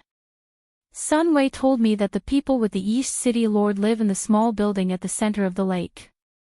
As the Sun family's patriarch spoke, he looked at his ancestor and asked, now that the East City Lord is captured, what is Sun Wei going to do? Hearing this, the Sun family's ancestor frowned and thoughtfully said, a small building at the center of the lake. The small hut in the center of the lake in the South City district that was rumored to be very mysterious. That's right, that's the place. They rarely appear, so very few people have seen them. However, according to Sun Wei, he only recently found out that the people in the small building at the center of the lake were that group of people. Didn't they say they have the purple gold spirit deer? How come no one in this city has seen him before? The Sun family's patriarch suddenly asked. Sun family head shook his head, I really don't know. The purple gold spirit deer really exists, but I don't know where they hid it. It's also because their purple gold spirit deer didn't appear, otherwise, how could they hide their identities until now? What we know now is not their true identities. We only know what they've done in the past, and not where they came from. The Sun family's patriarch glanced at the Sun family's patriarch and continued, however, now that one of them is in our hands, it will be much easier to find out their origins from him. Then how should we deal with Sun Wei? Patriarch Sun asked. Chapter 38-42. While the Sun family was discussing, on the other side, many people had returned to the small house in the middle of the lake and told Du Fan and the others about the situation. After hearing the situation, Du Fan and the others looked at each other, and finally looked at Hui Lang and said, Go and tell the Yama Lord. Ask him what to do. As for Master, if the Yama Lord wants to tell her, he will naturally tell her. Okay, then wait here for me. Hui Lang said and quickly went to the main courtyard. Xianyuan Mose in the main courtyard had already slept with Fengjiu. In the room, there was warmth, tranquility, and comfort. On the bed, the two slept on their sides. Fengjiu's back was pressed against Xianyuan Mose's chest, and her entire body seemed to be in his arms. Xianyuan Mose used one hand as a pillow for her, and the other hand gently hugged her waist. His palm was pressed against her bulging abdomen. Occasionally, when he felt her stomach gently kick, he opened his eyes and stared at his hand. He quietly raised it a bit, afraid that his hand would be too heavy and make her uncomfortable. Seeing her sleeping in his arms, her entire body leaning into his embrace, the corners of his lips curled up slightly, revealing an imperceptible smile. Just as he was enjoying this peaceful and warm moment, he heard the faint sound of a hidden sentry outside. Thus, he glanced at Fengjiu who was sleeping soundly in his arms. After thinking for a bit, he reached out and pressed her sleeping acupoint. Only then did he get up and sit on the edge of the bed. After putting on his coat, he sat in his wheelchair and went outside. Come in. Xianyuan Mose called out, and went to sit at the table in the outer room. Hui Lang walked in quietly. Seeing his master at the table in the outer room, he walked up and said, Master, the Sun family's people captured Qi Kong tonight. In addition, Yi sent back news that Sun Wei has been detained in the Sun family, but the Sun family's people did not touch him. Hearing this, a dark light flashed through Xianyuan Mose's deep black eyes. He poured a cup of water and drank it, not saying anything. Hui Lang stood there quietly, waiting for his orders. Letting Yi keep an eye on him and ensure Qi Kang's safety. Also, a hint of coldness flashed through his eyes as he said, Let the Sun family lose a few more people tonight. Hearing this, Hui Lang's face lit up with excitement and anticipation. He asked, Does Master mean that we don't need to save Qi Kong, but rather, we want them to personally send Qi Kong out? If a few more people from the Sun family died tonight, the Sun family would definitely be in chaos. That kind of fear that everyone was afraid of was definitely the most ruthless way to torment a person's heart. It was comparable to death by 1,000 cuts. Go and do it, he said, putting down the cup. Yes. Hui Lang answered excitedly. He turned around and walked out quickly. In front of them, Du Fan and the others' eyes flashed when they heard Hui Lang's words. Fan gently fanned himself with the fan in his hand. His eyes flashed with a smile as he said, as expected of the Yama Lord. This is a psychological attack. It's even more terrifying than killing them directly. Then what are we waiting for? Let's go. We'll pick a few more people tonight. Luo Yu rubbed his fists. He could not wait any longer. I want to go too. Many people said as they walked out. I'll go too. Hui Lang grinned and said to Wei Feng and the others, you guys can stay here. It's our turn tonight. Wei Feng smiled and said, all right, then you guys be careful.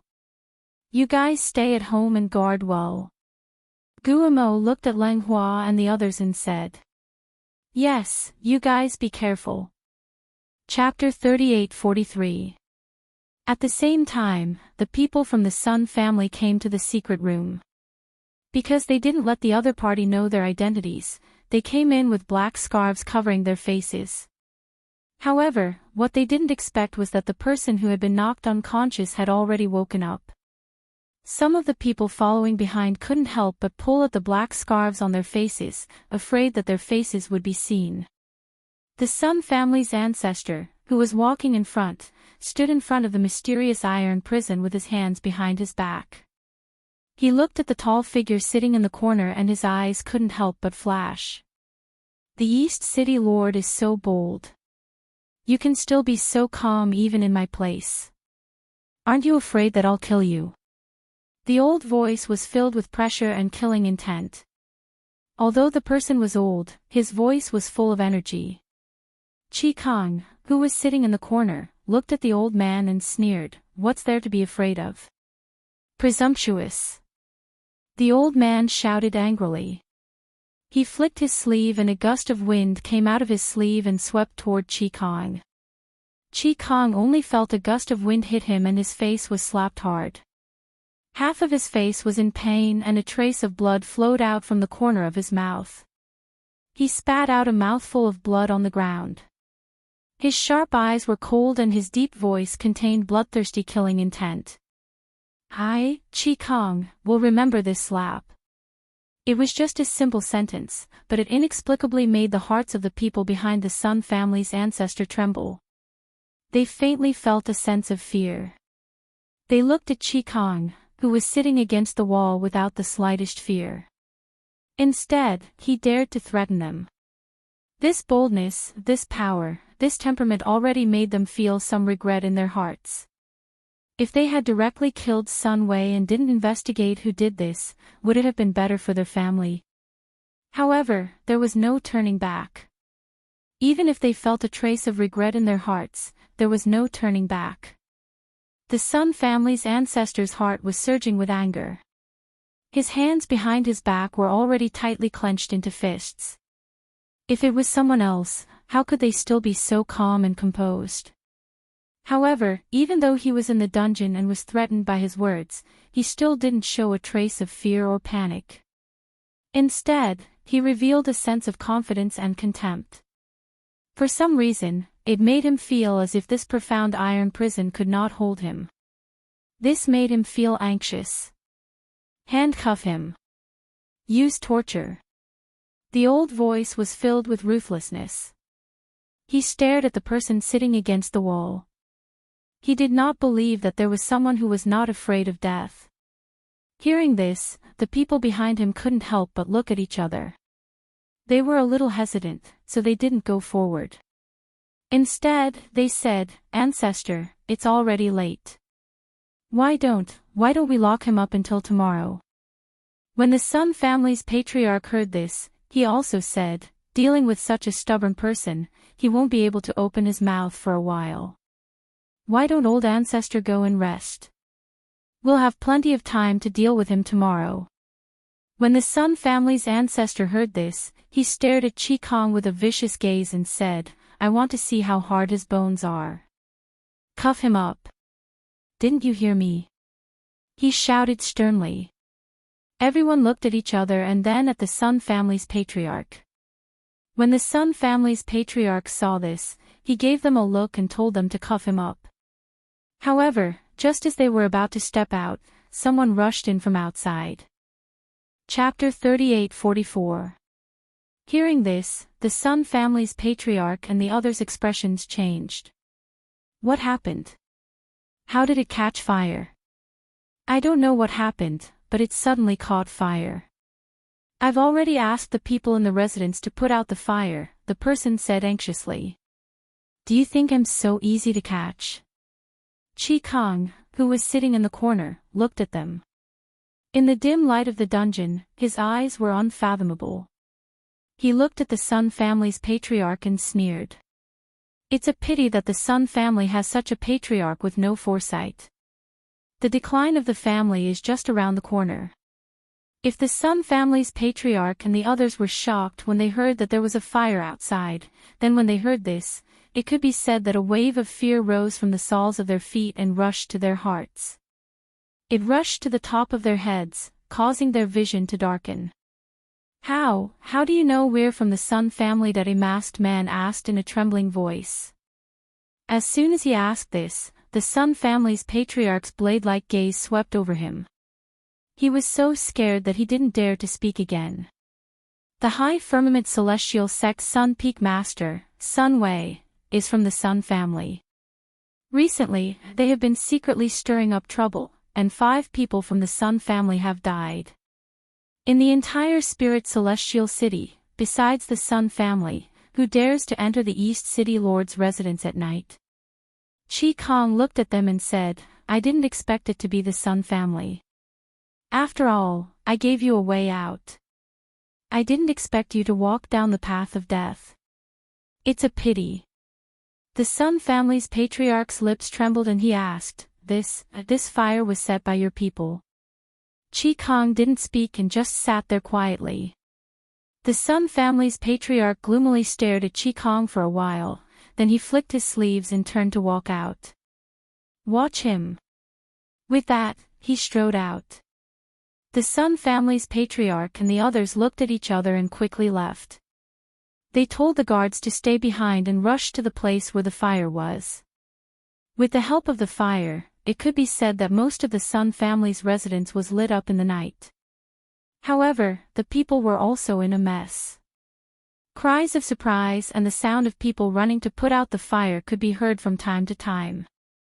What they didn't know was that in a place where the light couldn't reach, several figures were staring at the people who were putting out the fire. When they saw the people who were still wearing night clothes rushing over, they looked at each other. Each of you pick one person, try to avoid the Sun's patriarch and the Sun family's patriarch. Grey Wolf and the others nodded, and then spread out, quietly following and waiting for an opportunity to move. Because the fire was huge, everyone helped to put out the fire.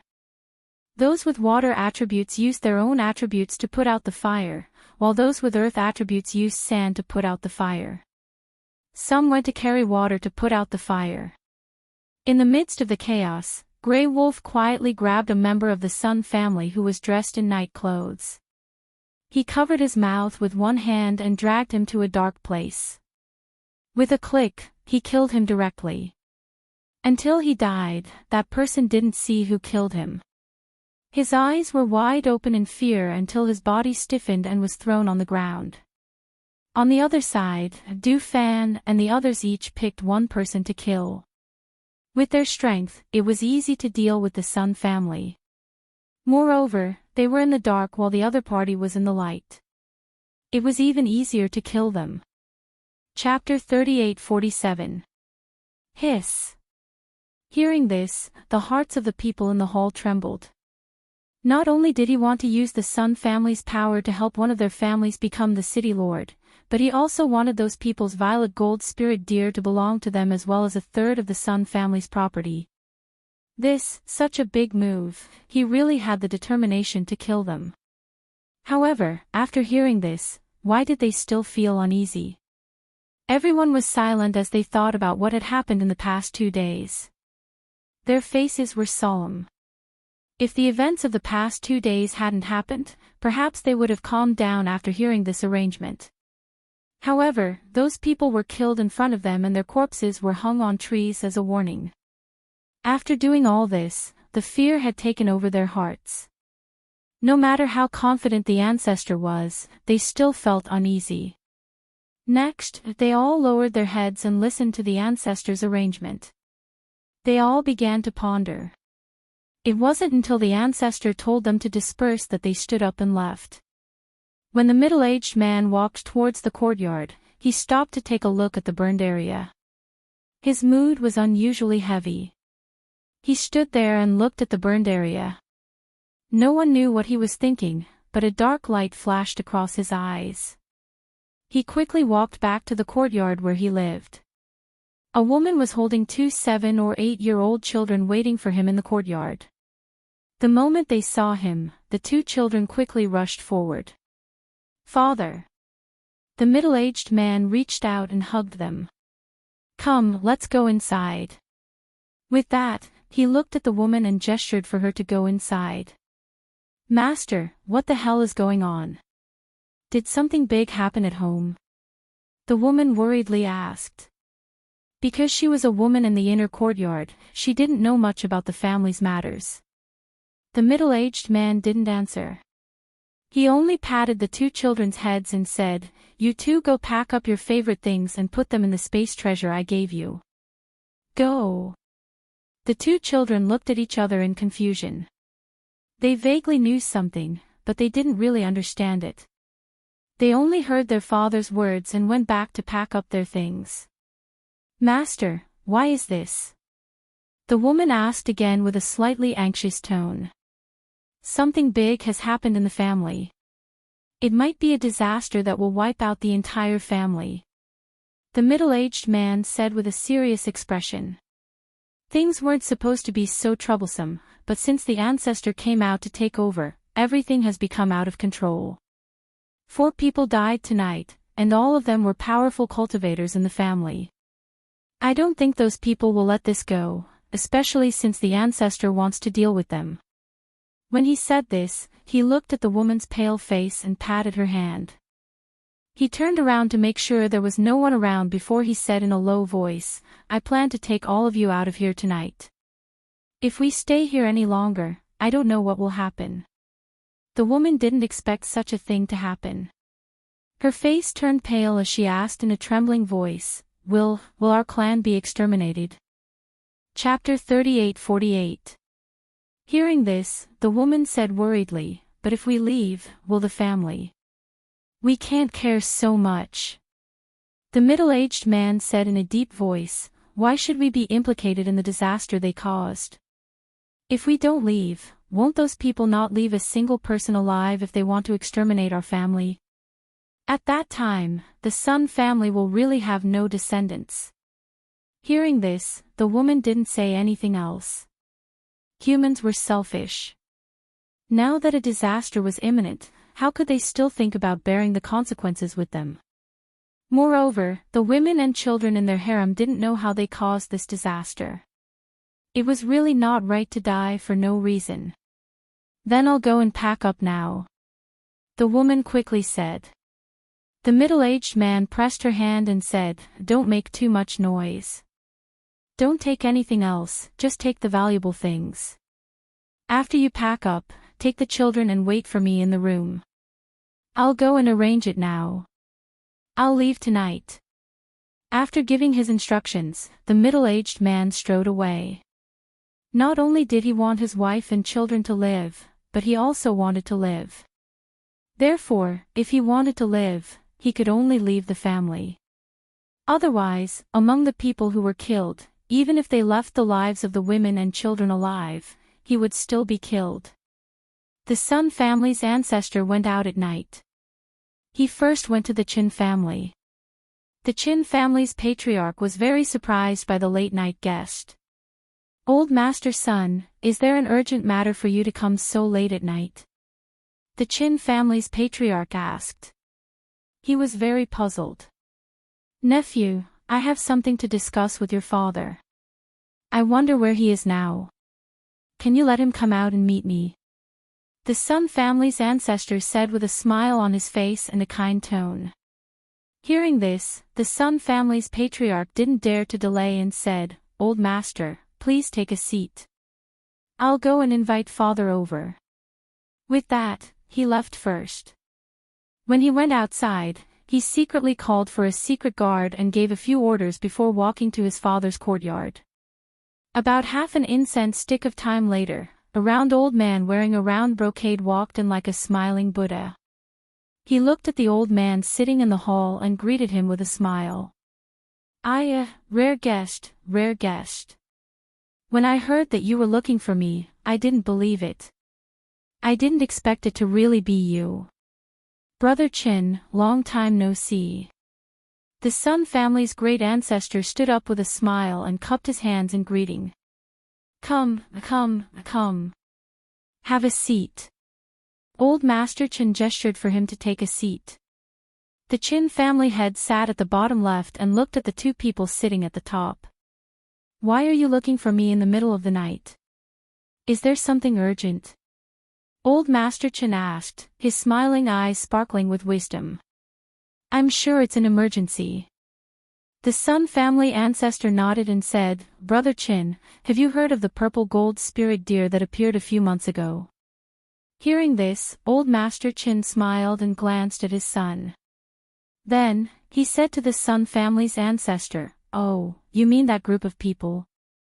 It was said that a peak master and a dozen disciples of the High Firmament Celestial sect were killed because they coveted the purple gold spirit deer.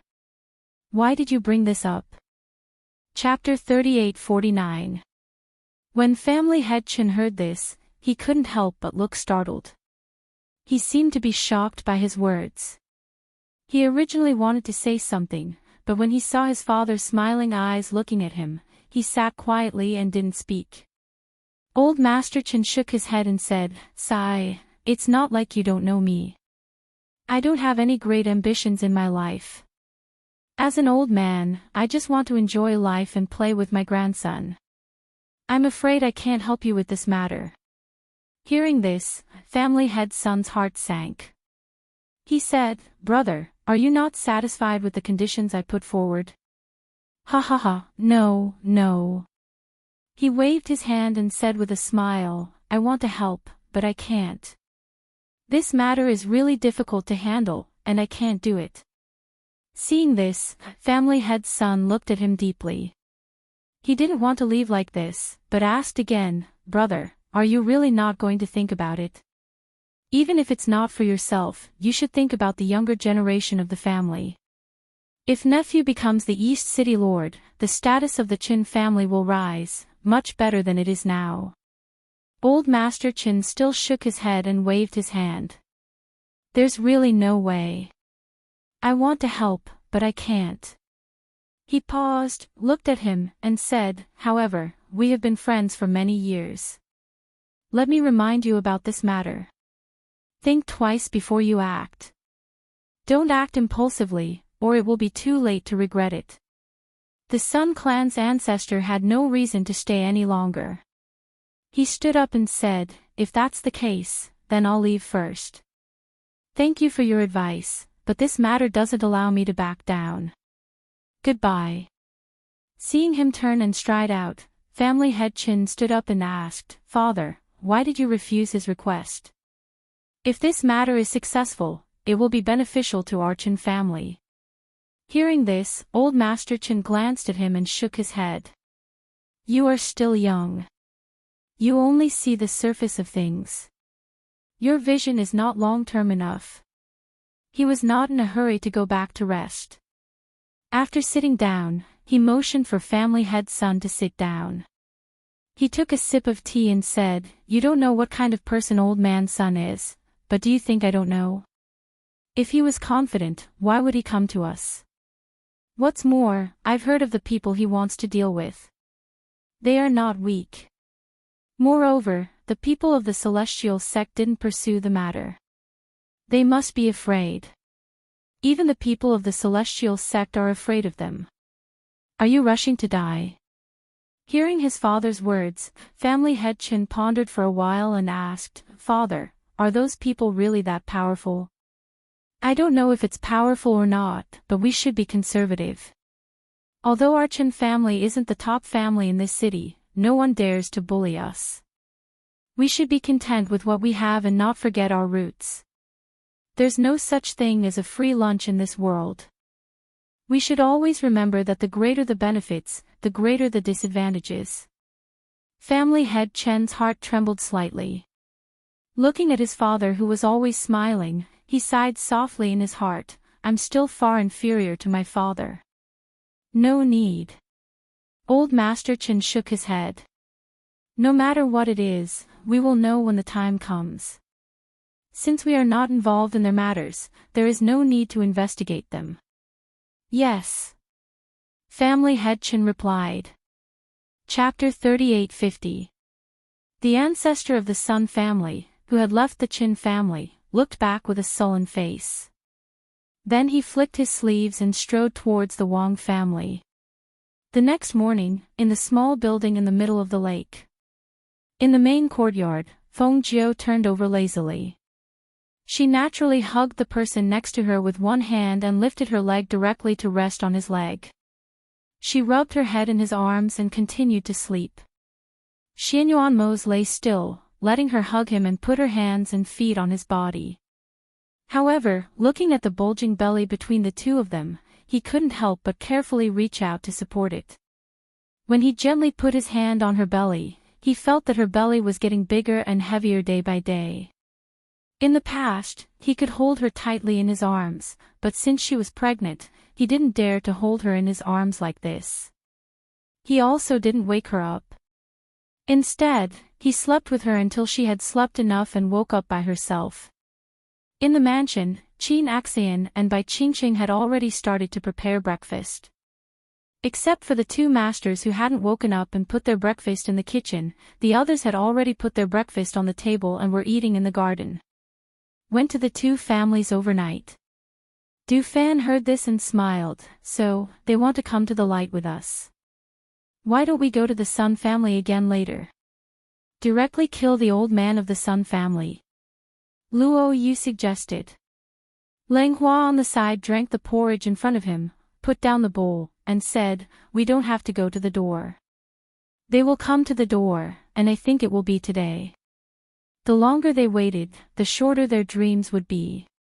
What's more, several people had died in 2 days. How could they dare to wait for another day? Just as they were talking, a servant hurried in and reported, not good. A lot of people came outside and surrounded our mansion. Luo Yu rubbed his chin and said, the Yama Lord said not to let the master know. Look, this matter has already come to our doorstep. It seems that even if we don't say anything, the master will know. Du Fan smiled and said, ever since we moved here, we haven't caused any big trouble. Many forces in the city have their eyes on this place, guessing our origins and identities. Since that's the case, why don't we take this opportunity to make a name for ourselves? Let them know how powerful we are. Guamo nodded and said, yes, I agree. If we remain silent for too long, we'll be overlooked and looked down upon. Since there's such an opportunity right now, why not make a name for ourselves? Let them fear you. Ha ha ha ha ha. Speaking of which, the people here don't know our master's name. Luo Yu laughed and stood up immediately, good. I'll go meet them first. Ling Hua wiped the corner of his mouth and said, I'll go tell the Yama Lord and the master. With that, he also stood up and left first. Early in the morning, a large group of people walked quickly on the streets of the Eastern District, heading straight for the small house in the middle of the lake in the Southern District. Some busybodies were surprised and followed behind to see what was going on. After hearing the news, the forces and families in the city all sent people to inquire about it. After asking around, they found out that the people in the small house in the middle of the lake had killed several people from the Sun family, angering the Sun family's ancestor. Thus, he joined forces with the Wang family to destroy the people in the small house in the middle of the lake. Chapter 3851. A mercenary from the first mercenary group bought some things on the streets and was going to bring them back for his wife.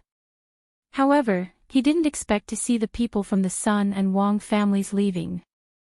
After asking around, he found out that they were going to the small house in the middle of the lake. He didn't bother to buy anything and hurriedly returned to the mercenary group to report. Leader, something happened. Genie Feng was choosing his next mission when he heard the sound from outside. He looked up and saw a mercenary rushing in. What's going on? What made you lose your sense of propriety? He asked as he tidied up the things on the table. Leader, the Sun and Wang families brought their men to the South City district and surrounded the small house in the middle of the lake. The mercenary quickly said. What? He was startled and couldn't help but stand up. Those two families surrounded the small house in the middle of the lake. What are they doing? I heard that the people from the Sun family said that the people from the small house in the middle of the lake killed their family members. I don't know the details. The mercenary said. He looked at the mercenary leader and asked, Leader, should we go and take a look? Go. Call the brothers and follow me. He ordered in a deep voice and strode out. The mercenary was startled. Call the brothers. Was he planning to help? At that moment, he hurriedly turned and walked out, quickly calling the people in the mercenary group to gather.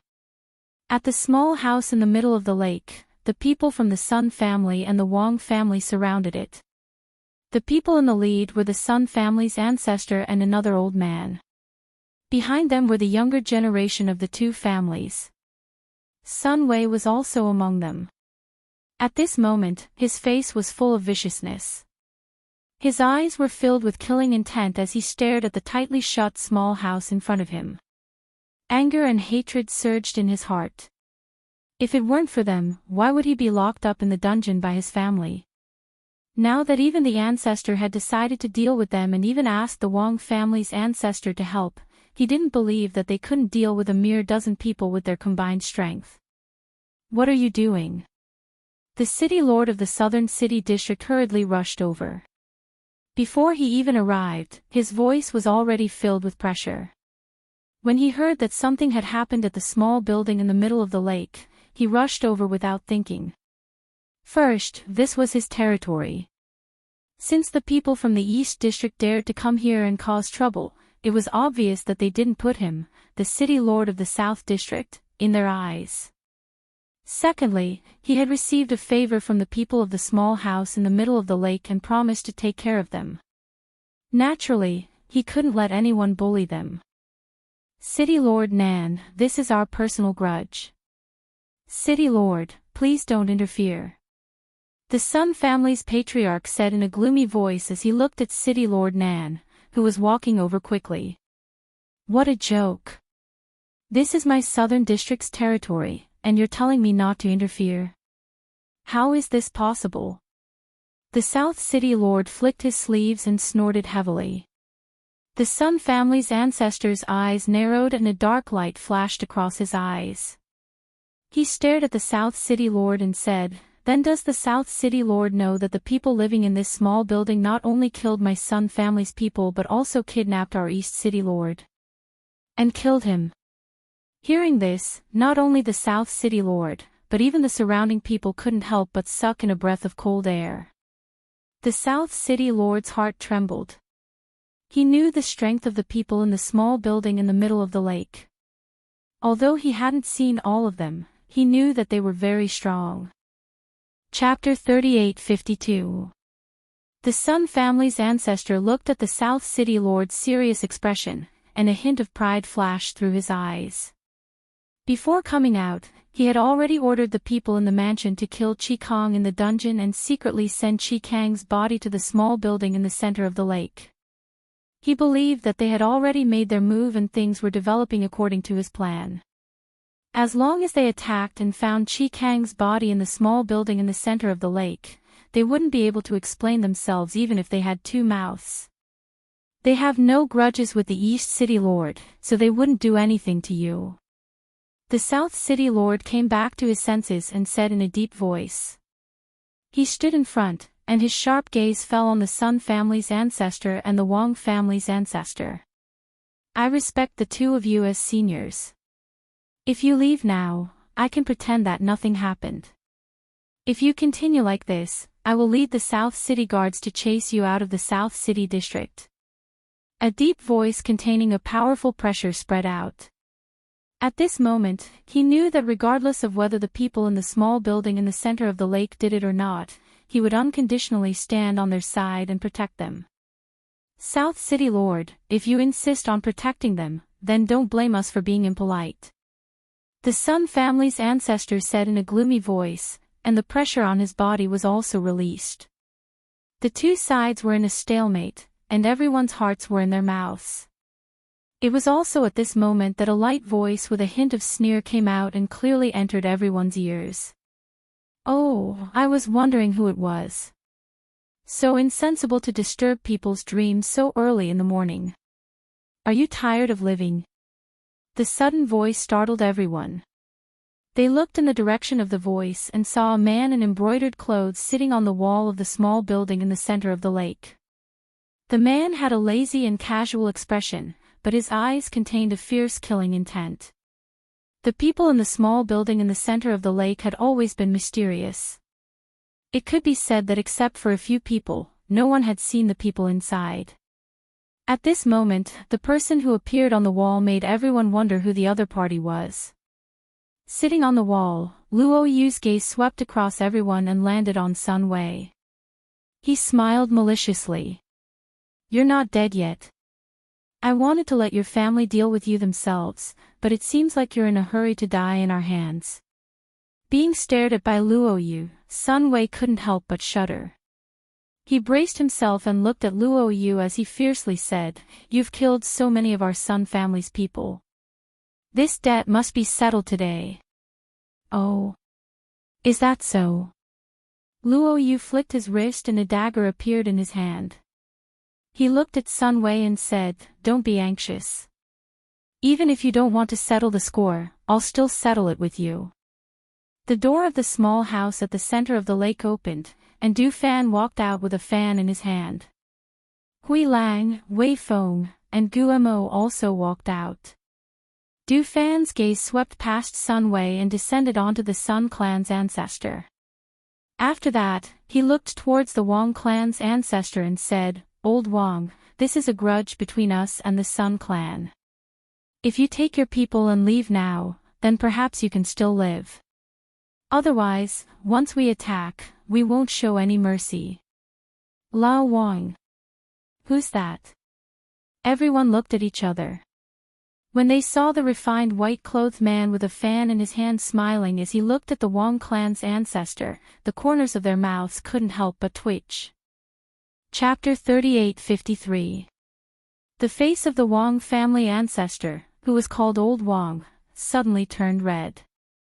He looked angrily at the smiling man in white and immediately shouted, "How dare you!" The voice that contained the pressure of a high god carried a sharp aura as it pounced on Du Fan like a fierce tiger, pouncing on him with the force of a thunderbolt. Du Fan continued to smile with his eyes narrowed. When he saw the pressure that could be seen with the naked eye attacking him, he waved the fan in his hand and forcefully pushed back the force of the wind. Whoosh! The sound of air flowing through the air was hit back. The Wang family ancestor didn't expect the other party to have the ability to withstand his pressure. He wasn't prepared and was hit. He took a few steps back. It wasn't a real attack, but it wasn't weak. Especially after he was hit, his expression changed slightly. He opened his mouth as if he wanted to say something, but in the end, he remained silent. He retracted the aura he had released earlier and looked at the smiling man in white with a heavy gaze. His gaze swept past the few people beside him, as well as the man sitting on the wall. These people all had a powerful aura and a calm demeanor. But looking at them, they should not be the owner of this small house in the center of the lake. If the owner was not just a subordinate, if the subordinate had such a powerful aura, then how terrifying would the master be? Thinking of this, cold sweat appeared on his forehead. He gritted his teeth and stepped forward. He cupped his hands and said, "Please don't take offense if we have offended you. My Wang family will withdraw and not participate in the personal grudge between you and the Sun family. He emphasized his personal grudge so that the other party could understand. At the same time, he lowered his attitude so that the other party wouldn't take offense. Brother Wang, you. The Sun family ancestor didn't expect him to back down. His eyes narrowed in shock and anxiety. The people around also didn't expect that the attack of the man with the fan didn't anger the Wang family ancestor. Instead, he apologized and left. Looking at this scene, everyone's heart trembled. They thought to themselves, is the man in white very strong? Otherwise, why would the Wang family ancestor be so patient? I'm sorry, I can't help you with this. The Wang family's patriarch said to the Sun family's patriarch. Immediately, he shouted, come back with me. As soon as he finished speaking, he immediately turned around and left. He didn't dare to stay here for long. After all, it was very embarrassing to do such a thing. Although the people of the Wang family didn't know what was going on, since the patriarch had spoken, they quickly followed and left. It was also at this moment that the mercenaries quickly arrived. Genie Feng walked up to Du Fan and the others. After saluting them, he said, I heard that you're in trouble, so I came to see if you need any help. It's just a small problem. Don't worry about it, Du Fan said, smiling at him. Plotting to murder the city lord and framing him. Abusing power for personal gain. Today, the Sun family's luck has come to an end. A dignified voice sounded. The South City Lord was startled. He turned around and saw the East City Lord, Chi Kong, dressed in a brocade robe, walking over with one hand behind his back. Behind him were hundreds of guards from the East City District. How did you? How was he still alive? The Sun family's patriarch couldn't ask this question because those people had quickly stepped forward and surrounded them. Chapter 38:54. Are you surprised that I'm not dead? Chi Kong stepped forward and looked at the Sun family's ancestor sharply. The Sun family's ancestor's face turned pale and he took a step back. Seeing this, Nanqing couldn't help but ask, City Lord Dongqing, what's going on? Chi Kong glanced at him and said in a deep voice, the Sun family took you away with the intention of murdering you. Unfortunately, their evil plan didn't succeed. His voice contained the aura of spiritual power, so it was clearly heard by the people around him.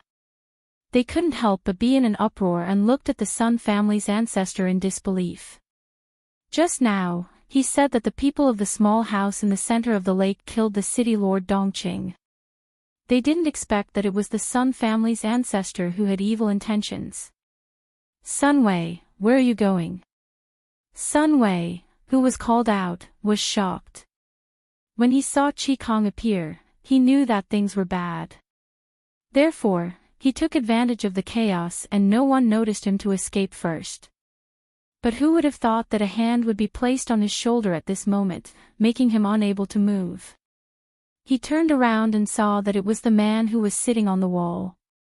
He couldn't help but break out in a cold sweat. You let go of me. He waved his hand to attack him, wanting him to let go. However, who would have thought that the other party would grab his hand and twist it, breaking his hand. Crack! Ah! A shrill scream sounded. Everyone saw that Sun Wei's hand was broken by Luo Yu. Luo Yu kicked him at the back of his knee. Sun Wei knelt forward and let out a shrill scream. When the Sun family's ancestors saw that he actually wanted to escape, his eyes turned cold. He didn't pay any attention to him and instead attacked Chi Kong. The fierce airflow contained a strong pressure and murderous aura. It spread across the sky and instantly filled the surroundings.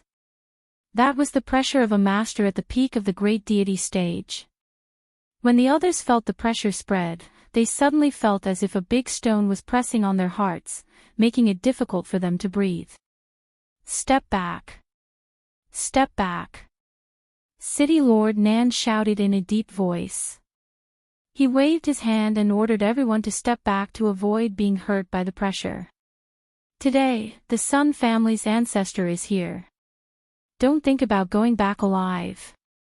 As Du Fan spoke, the fan in his hand flew out with a whoosh. Suddenly, it turned into a flying knife and attacked the middle-aged men of the Sun family.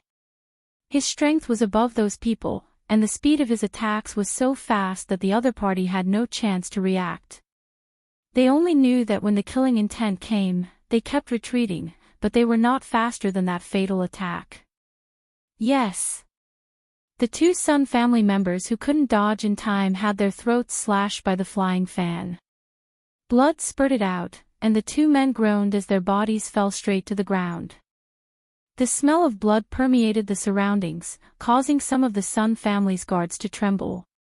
They quickly retreated, not wanting to join the battle. After all, with their strength, only death awaited them. Seeing the few people in the small house at the center of the lake move, their figures flashed out like ghosts. A powerful pressure filled the surroundings, and a murderous aura was emitted from their bodies. That scene made the South City Lord's heart tremble. He thought back to that night when they came to see him. He should be glad that he didn't make enemies with people like them. Looking at the almost one-sided massacre, his face turned solemn. He knew that the Sun family was completely finished. Chapter 38:55. I told you that things wouldn't be so simple. Look. The Sun family has kicked an iron plate. The old man shook his head and sighed. With the skills of Du Fan and the others, it was really easy to deal with the Sun family. In less than half an hour, the ground was covered with corpses. Only 7 or 8 main members of the Sun family were left. However, at this time, their faces were pale and their legs were weak. They were unable to fight at all. The Sun family's ancestor looked at the dead people on the ground with red eyes. He clenched his hands and a flame suddenly rose. With a whoosh, it formed a fire dragon and attacked Chi Kong in front of him. Chi Kong frowned. Just as he was about to make a move, he saw Du Fan rush forward. The fan in his hand instantly became bigger and blocked the fire dragon that rushed forward. At the same time, he pressed down and suppressed the flame. The two figures quickly rushed out and fought from the ground to mid-air. Below, Luo Yu directly destroyed Sun Wei's cultivation. At the same time, he twisted his hands behind his back and broke them. Then, he took out a rope and tied his hands together with his feet. He pulled him to a tree in front of the street and hung him upside down. You let me go. In just a short while, Sun Wei was tortured until he was on the verge of death. His spiritual power cultivation was destroyed, causing him to rapidly age. His hands were broken and he was in extreme pain. At this time, he was still hanging upside down. All the blood in his body rushed to his head, causing his pale face to turn red again. Let you go. It won't be fun if I let you go. Luo Yu smiled evilly and patted his cheek with the dagger in his hand. Who asked you to play tricks behind our backs? Do you know that you can provoke anyone but us? I don't dare anymore. Ha ha ha, it's too late. Luo Yu chuckled. The dagger slapped his cheek as it slid downwards. It was only when the sharp dagger was pressed against his throat that he stopped. You said that if I make a cut here and let your blood slowly drain, in the end, you will die first. Or your ancestor will die first. Hearing his words, the people around him couldn't help but shudder. His eyes were filled with shock as he looked at the handsome man in brocade clothes. This person had the appearance of an elegant young master, but the words that came out of his mouth were like that of a demon, making people tremble in fear. Don't. He said in horror, his breathing weak. City Governor Nan stepped forward and said, after all, he's from the High Firmament Celestial Sect. Won't the High Firmament Celestial Sect hate you for doing this? Otherwise, why don't we return him to the High Heaven Celestial Sect? Before he could finish his sentence, he saw Luo Yu stab the dagger in his hand into Sun Wei's throat. Sun Wei's body stiffened as his eyes widened in shock. With the dagger still in his throat, blood seeped out from the gap between the dagger and his throat, dripping to the ground. The High Firmament Immortal sect is not strict enough. Since they are not strict enough, I will reluctantly help them solve this problem and save them the trouble. As he spoke, he pulled out the dagger that had pierced Sun Wei's throat. In an instant, blood spurted out like a fountain and sprayed all over the ground. Ah! Bang! Chapter 38:56. Ah! Some of the more cowardly people covered their eyes and exclaimed when they saw this scene. The surrounding people were also frightened when they saw this scene. No one thought that this man in white, who always had a smile on his face, would be so cruel when he attacked. The tip of the fan was suffused with a cold light as it pierced the Sun family's ancestor's chest.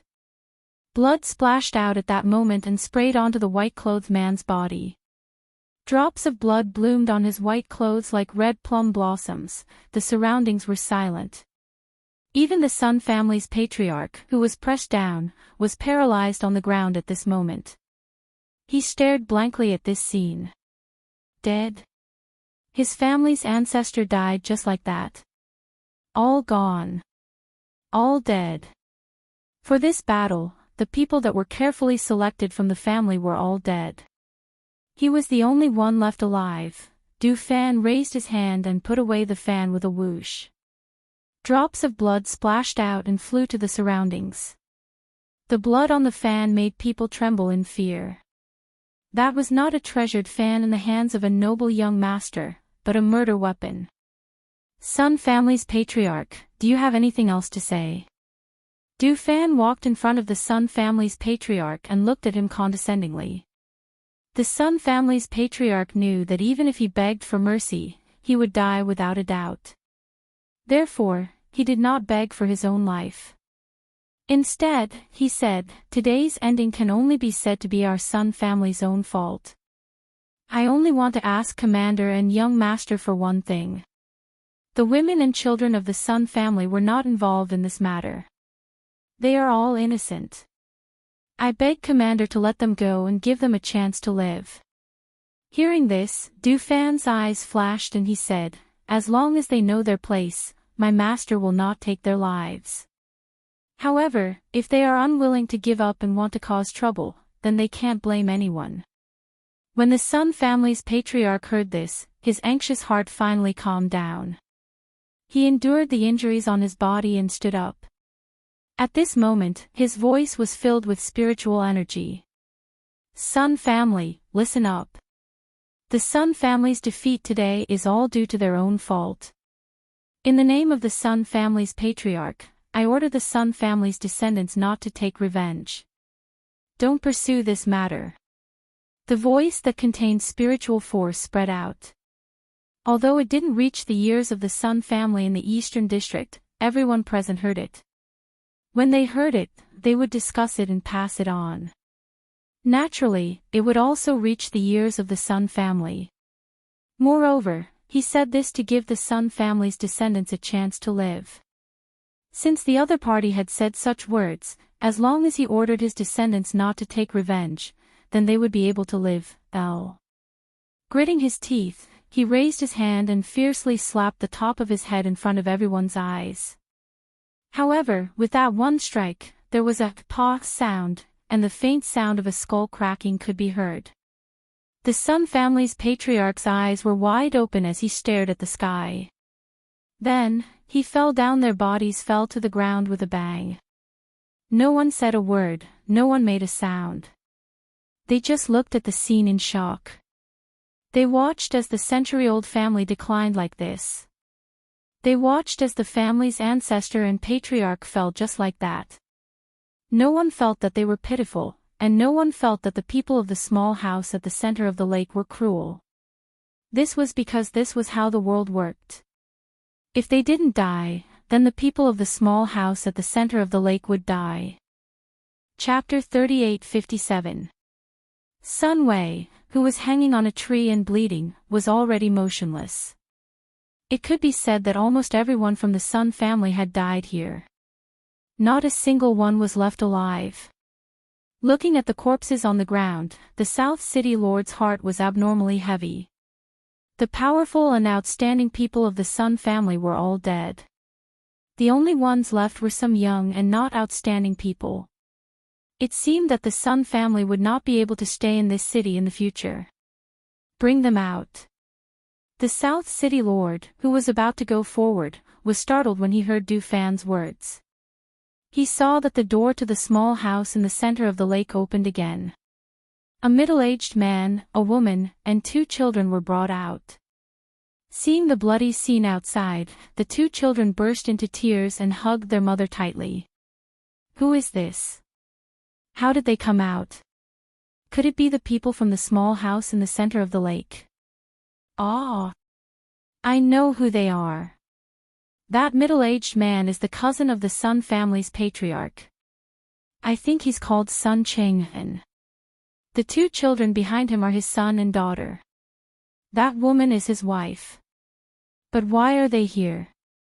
Sun Cheng-en's strength is one of the best in the Sun family. I was thinking that the Sun family's patriarch would bring people here. Why didn't I see him? So he was captured. Sun Cheng-en's expression was calm in the face of the whispers around him. He forcefully suppressed the shock and fear in his heart. He looked at the corpses on the ground, and at their miserable deaths. In the end, he could not bear to look away. Sun Cheng-en. Du Fan looked at him and said in a deep voice, "Didn't your patriarch arrange for you to leave with your family just for this moment? Now that they are all dead, you can take over the Sun family. Bring their corpses back. At the same time, move out of Spirit Immortal City within half a month." Hearing this, Sun Cheng-en's heart trembled. He looked up at Du Fan in astonishment. His words. Were these words to let him smoothly take over the Sun family? With his words, even if the people in the family knew that he left the family overnight with his wife and child, they wouldn't say anything. They would only think that it was the old ancestors' arrangement. Then, it would be perfectly justifiable for him to go back and take over the Sun family. At this time, the strong people of the Sun family had already been killed, but there were still many people with average strength left. If there was chaos, it would not be so easy for him to take over the Sun family. However, with his words, no one would say anything when he returned to the Sun family, and they would all listen to his orders. What are you waiting for? Go back and restrain your Sun family. Du Fan shouted calmly. Sun Cheng-en immediately came back to his senses. He watched the group of people turn around and enter the small building in the center of the lake. After making sure that he was allowed to go back, he calmed down and shouted to the people around him. Who is willing to help me send the bodies of my family members back to the Sun family? I, Sun Cheng, am very grateful. Some people weren't willing to do something that was profitable, while others fought to do it. Especially when they saw that the people in the small building in the center of the lake had already let the Sun family go, they were even bolder. Seeing that this matter had come to an end, the South City Lord didn't leave. He followed them into the small building in the center of the lake. The leader of the first mercenary group, Dreamy, wanted to leave, but he didn't want to hear Du Fan's voice coming from inside. Leader Jean, come in and have a drink. Chapter 38:58. When they entered, they did not see Du Fan. Instead, Linghua walked up and gestured for them to enter. Please come in. Young Master Lang. Dreamy had seen him before, so he bowed. When the South City Lord saw Linghua, he secretly sized him up and asked, Young Master, you are? Linghua smiled and said warmly, I'm the housekeeper of the residence. Hearing this and seeing Dreamy's respectful attitude, the South City Lord did not dare to look down on him. He nodded slightly and followed him inside. After sitting down at a stone table, the South City Lord looked at Linghua and said, Young Master Lang, can you pass on a message for me? I want to see the commander. Linghua smiled warmly and said, That may not be possible. It's not convenient for my master. If there's anything you need, you can tell me. I'll pass on your message. The South City Lord was about to say something when he saw Luo Yu and Chi Kong walk over and sit down at the table. Luo Yu had a blade of grass in his mouth and said, I say, South City Lord, since you're here, just have a few drinks and chat. What trouble do you have to trouble my master? What's more, my master usually orders us to do things.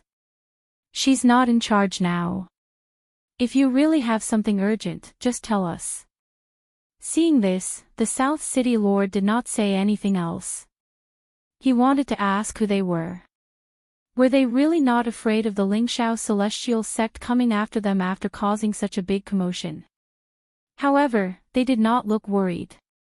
Forget it, he did not mention it. Not long after, Du Fan changed out of his blood-stained robe and walked over. He said to them, South City Lord, Commander Jean, I've already asked the kitchen to prepare a few dishes. Since you're here today, have a few drinks before you go back. When the South City Lord and Genie Feng saw him, they naturally walked forward and put a hand on Chi Kang's shoulder. When they sat down beside him, their eyes flashed. Perhaps sensing their scrutiny, Du Fan smiled.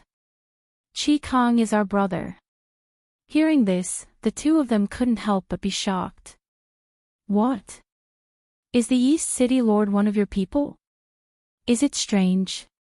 Du Fan took out a bottle of wine from the space and poured them a cup. He smiled at the two of them and said, Not only is he one of our people, there are also many of our people in the city. Their faces were filled with disbelief.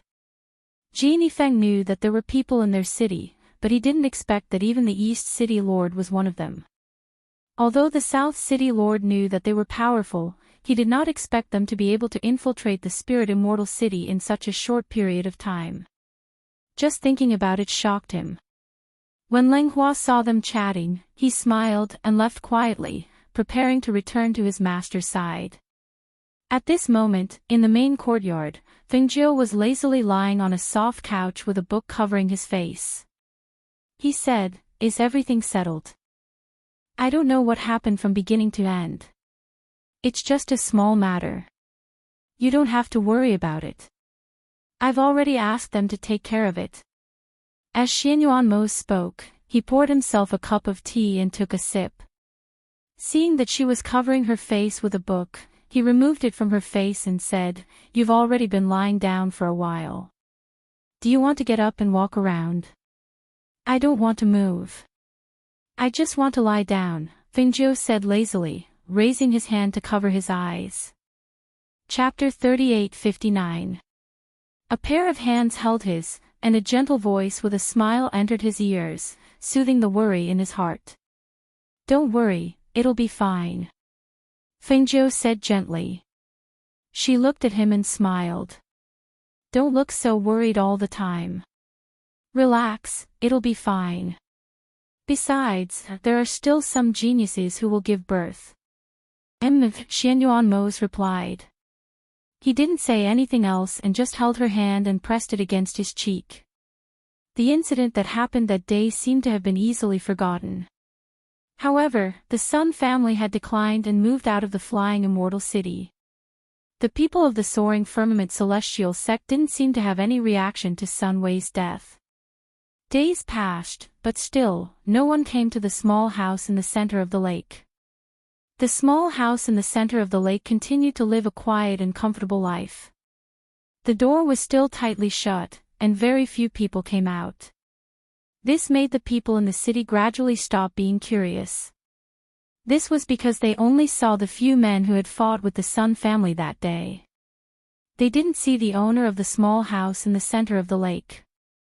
Although no one saw the owner of the small house in the center of the lake, after this battle, the families in the 4 districts of the Spirit Immortal City were extremely afraid of the small house in the center of the lake. This morning, Luo Yu, Gu Mo, and the others were exercising in the courtyard. Seeing Fan Lin sitting at the table and drinking tea, Luo Yu smiled and said, Fan Lin. It's rare that you haven't been to the medicine pavilion these days. Come, let's spar. Hearing this, Fan Lin smiled. I admit that I'm not your match. Go find Guemo or Wei Feng to spar with. Forget about them. I'll go find Leng Hua to spar with. Luo Yu grinned. After practicing a set of fish techniques, he was about to call Leng Hua to practice Tai Chi. However, before he could walk out of the courtyard, he saw Hui Lang rushing in. Fan Lin. Quick, quick, come with me. Hui Lang swept past Luo Yu like the wind and went straight to Fan Lin, who was sitting at the table. Without saying anything, he pulled him up and rushed to the backyard. Fan Lin ran after him and asked, "What's wrong? What happened?" "Something big has happened. Madam is about to give birth," Hui Lang said as he ran, not giving him any time to stop. Hearing this, Luo Yu and the others behind couldn't help but be startled. Master is about to give birth. Let's go.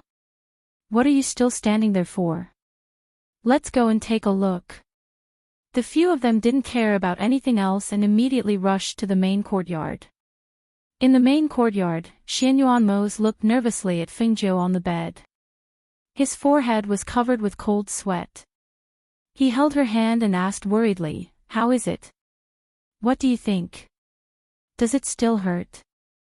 Do you need to take some painkillers?" Feng Jiu exhaled softly. When the pain in his stomach subsided, he said, "Better." Ouch!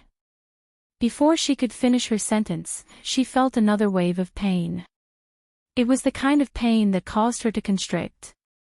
She couldn't help but cry out in pain, and her grip on Xian Yuanmo's hand tightened. She gritted her teeth and called out to Leng Hua, who was anxiously waiting outside. "Leng Hua, come in and help me walk. I don't want to lie down. Can you walk like this?" Xian Yuanmo asked worriedly, afraid that her legs would give way and she would fall. "It's okay. This is just the beginning. It won't come out so soon. I'll get up and walk. Maybe it'll be faster." She took a deep breath and exhaled slowly.